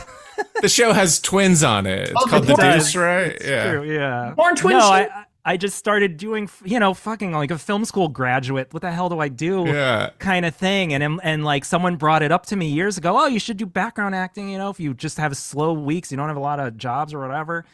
And I just started doing it, and it kind of, they just texting you, and doing it consistently for years. And I've been fucking Law and Order. Oh, we're starting to lose Jordan's signal. Really been a weird. Oh no, really? Yeah, that's okay. Yeah. All we've heard is that you've been fucking, which is cool. That's really cool, man. Cool. Timmy hasn't. Timmy was talking about this earlier. I he said hasn't. Sam, I said something earlier about some story, and I made some off Okay. side comment. You having me now? Yeah, now we got you. Yeah, I got it. It was my Wi-Fi. So yeah. Oh no, just that it's like spiraled into just this they keep texting you to come back and do all these shows, and like once they have your info, they just keep. Yeah, and it's kind of hard to say no because it's easy money and right. and it's fun. It's very fun. What'd you say? Porn's the same way. Yeah. Yeah. But so I've Jordan, been in some weird porny stuff. I've done a lot of strip club scenes and stuff. Oh, sure. On the Deuce, I did a male strip club scene and a female strip club scene. In fact, Jordan, I can show you something really funny. I feel like you've played like, I mean, I know you're just a background actor, but I feel like you've been like the people you've been have often been like in sleazy situations. Yeah, I've gotten emails being like, can you be sleazy strip club pervert number 15 or whatever? Well, like, you know what's you were funny in the background of West Side Story, but you're just a guy on a stoop. I'm on a stoop. A lot of our times you're like, yeah, I'm some like gross asshole in some like scene full of assholes. Can I screen share something? I say this in a very complimentary way. Is that like when we were younger? Yeah. You bared a striking resemblance to a young George Harrison. Oh God! People said it all the time to me. Strangers on the street. Now that you're a little older and have a more stately appearance and presence, you look like a young Dan Hedaya. And I love it. I thought you were saying look like dead George Harrison. No, a young Dan Hedaya, guys. Well, one thing I should mention is in college I was emaciated. I mean, I weighed like 125 pounds. Yeah, you're a little guy. And I ate pizza nonstop, so I don't know. It was just being in your 20s. Yeah, now I weigh like stopped. I weigh like 50 pounds more than that now, but I'm like normal now. Like I'm fairly thin, but I'm not like, I can't like slip through a cemetery gate or whatever. I don't know why that's the first thing that came to mind. You used to talk about it a lot. You always begin every story with like, so I was in the cemetery. I slipped through the cemetery gate last night. Somebody in chat says you went to my. In college, you came to my house on Cape Cod to help me shoot a movie, and my mom was making all this food, and you're like, oh no, okay, and like, because I'm vegetarian and super picky, super picky, and she's like, well, what do you want to eat? And you're like, do you have any Oreos? So embarrassing. You're still like that, though, man. You still love the sugar and stuff, right? The desserts. It's actually that's my only thing where I'm like, I that's have to keep in check. That's the only thing where I'm like, right. It's actually effort where I'm like, okay, I'm not snacking for the next 3 days. And it's like very much present in my mind. It's like a thing I have to take control of because I'm the heaviest. I got almost to 200 pounds, which none of my friends noticed. Like they all like, they don't see it, but like, I know I did. And then I went down to like 155 and then I'm at 170 something. Will you get in trouble if I show weighing more than 200 pounds? Oh, no, I meant less than. Just kind of, it was just kind of evenly distributed everywhere. Though it's really skinny arms. See, my arms are always skinny, so no matter how much I weigh, I've got these kind of scarecrow arms that are really long. And Jordan's been sitting this whole time. It'd be really funny if he stood up and just had this huge fucking gut like I have. We just never noticed. Well, the black shirt blends with the chair. It looks like I'm the whale. Giant giant fat grimace shaped ankles. Yeah. Like he's normal, and then from the bottom down, he's just like. or no. Oh, even lower from his ankles, so fat they're they're Grimace's profile. All the fat is just in his like ankles and feet. The phrase Achilles heel, it's Grimace's heel. Would you get in trouble if I show a butt? Will you get in trouble from the Deuce? A dude's butt. Will you get in trouble? I don't know. I've seen you be nervous about this stuff on past streams. I don't know. By the way, Sam, I watch like a million of your streams here. I don't know if you know that. Like, funny. I'm like a fan. Yeah. I don't know. I feel like Twitch is. I don't know. I'm not even a little conservative. What, Sam? Jordan said, "I'm a fan." I've said, "I'm not even a fan of the streams." I know all the lingo. I know all the shit. Jordan, you like were part of who we are. A lot of that is me missing you guys. I appreciate it. I mean, I miss you too, Jordan. Jordan, you need to come on. Say it 5 more times. Yeah. I have to go because Yeah, I've got a I baby. think we should be done soon. I love that we're leaving I- the butt thing hanging there because it's such a mystery. Like, why did Jordan want to? That's what she Why said. did he ask that? Can you? I hate All having right. no resolution to that. Jordan's a real one. Yes. Fudgy Stuff That's says what we're all butts have been saying. okay on Trailer Boys. Butts have been okay. Okay. All right. Can I show you a picture of me Yes, on the let's see deuce? it. And this is in the Yes. opening credits too. Okay. Wait. It's just the crack, right? It's Yeah. not the hole. Okay. Is it- No, there's no hole. Is it a shitting butt? I'm just gonna click on it, and you know, If there's no a spokes. so Ah! there's me. You see my cursor? This is me. the That's best thing. good Okay. acting. I don't know if I'm gonna get in trouble or not, but I'm really happy this happened. Does it work if I zoom in to me? Yeah, Yeah, this is Yeah, me. if you could. dude. Yeah, zoom in if you can. Oh Yeah. my god, that's you in the Are back. you zooming in or no? You're behind the Oh. guy in the red shirt that's screaming. You're Yeah. that. Okay, wow. That's me on the deuce. I don't Everyone. know a lot about like man butts, but like that doesn't even look like a nice ass. Is it a nice ass? I can't tell from I this. know it's pretty good. It was pretty damn good to me. Do you think I'm acting? Wait, Jordan. So what are you seeing in the front? Did he have a sock on, or you? He had a thing covering, but it was. I mean, it was barely really. Butterfly concealing. Beulah says we should be seeing flop at this angle. What the fuck? That's All what I right, mean. It was let's like let's mixed up. turn the butt off. Yeah, we better turn the Okay. butt off Yeah. before. It's 'cause cropped that out. is- It's cropped out on the stream. They couldn't. okay, well, whoever said that Okay. was on Trailer Boys. There's not been that much ass on Trailer Boys. Are you Yeah. kidding me? The only But that ass- was one of my funniest when I check in on some of the background, the shows. And well, actually, we watched The Deuce. We just watched it, so that wasn't even me purposefully. But when that happened, I couldn't believe it. I mean, it is weird to be a background on a show you were watching already for like a year. Oh, you liked it already? Oh wow. Yeah, me and Chris, because he did The Wire, David Simon, and I'm like, I'll watch anything he does. sure. So, Yeah. Jordan, is there anything you've been in that you can tell people like, hey, pause the screen and maybe you'll see me? What's it? What? Well, I Too know many. some The of the new Deuce. stuff. The Deuce, but I mean like newer stuff. I know one of the new Joker 2, you should be able to see me pretty well. Jordan's in Oh, Joker cool. too, quite a bit. He I showed did like me 7 some- days on Joker 2. Yeah, and you're standing right next to Lady Gaga in some scenes. Me and Lady Gaga were quite an item. And Which whitest kid Joker- sketches are you in? He's Oh, in the white Joker. skin. Oh yeah. oh yeah, Wait. Say what you're gonna Abe say. Lincoln. He's Abe an Lincoln. I'm right next Lady to Gaga plays the Joker in this one. Yeah. Yeah.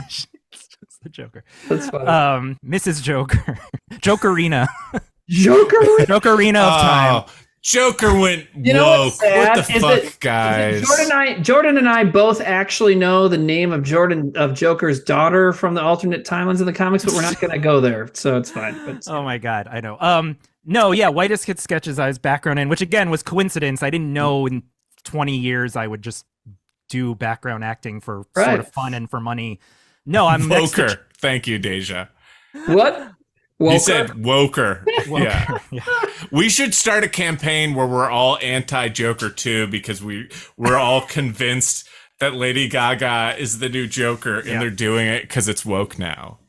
Yeah. And then someone finally tells us at the end, like, no, they meant Joaquin Phoenix is the Joker. Oh, woke. Yeah, Whitest Kid sketches I'm in. I'm next to Trevor in the Lincoln sketch. Yeah, I the think Lincoln, I'm looking that's at a the big camera the whole time. Aren't you in the fart dinner sketch?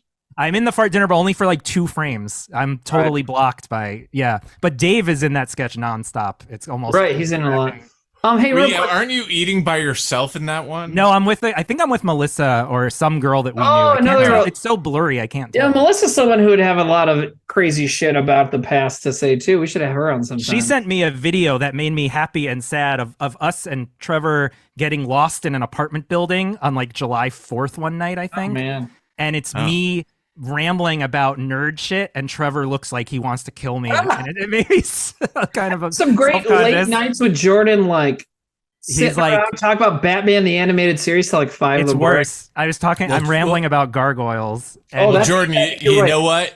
yeah, You got the last laugh. yeah, exactly. Hey, Fudgy Stuff donated $10 and says, this has been an amazing stream. Thank you guys. So thank you, Fudgy Stuff. Sam, we got like $140 in donations tonight. That's Great. awesome. That's so awesome. I I, wanna I help. seriously have to jump off like right Yeah, I need to go too. I need to. Damn, eat it was dinner. amazing to see It's you. We amazing plan to to see you, yeah. we plan to travel to your area sometime, and I would Oh, love to yeah. meet up. because we got the traveling bug a few years ago, and we keep saying we got to check out LA, we got to check out this and that. I want to drive through South Dakota and meet. Dude, if you do, I mean, we would have fun here. I know how to have fun here, even though it's here. I know how to have fun here. Jordan, come on, Trailer Boys. I would love to. That's all me used to do is talk about movies and shit, like in the cafeteria, like nonstop. So what do you think, guys? Because we need to go like kind of now because we've gone long tonight. Should we do raid chat? I don't know what happened there. I think Zoom crashed. So I guess that's the end of the show. Sorry, guys.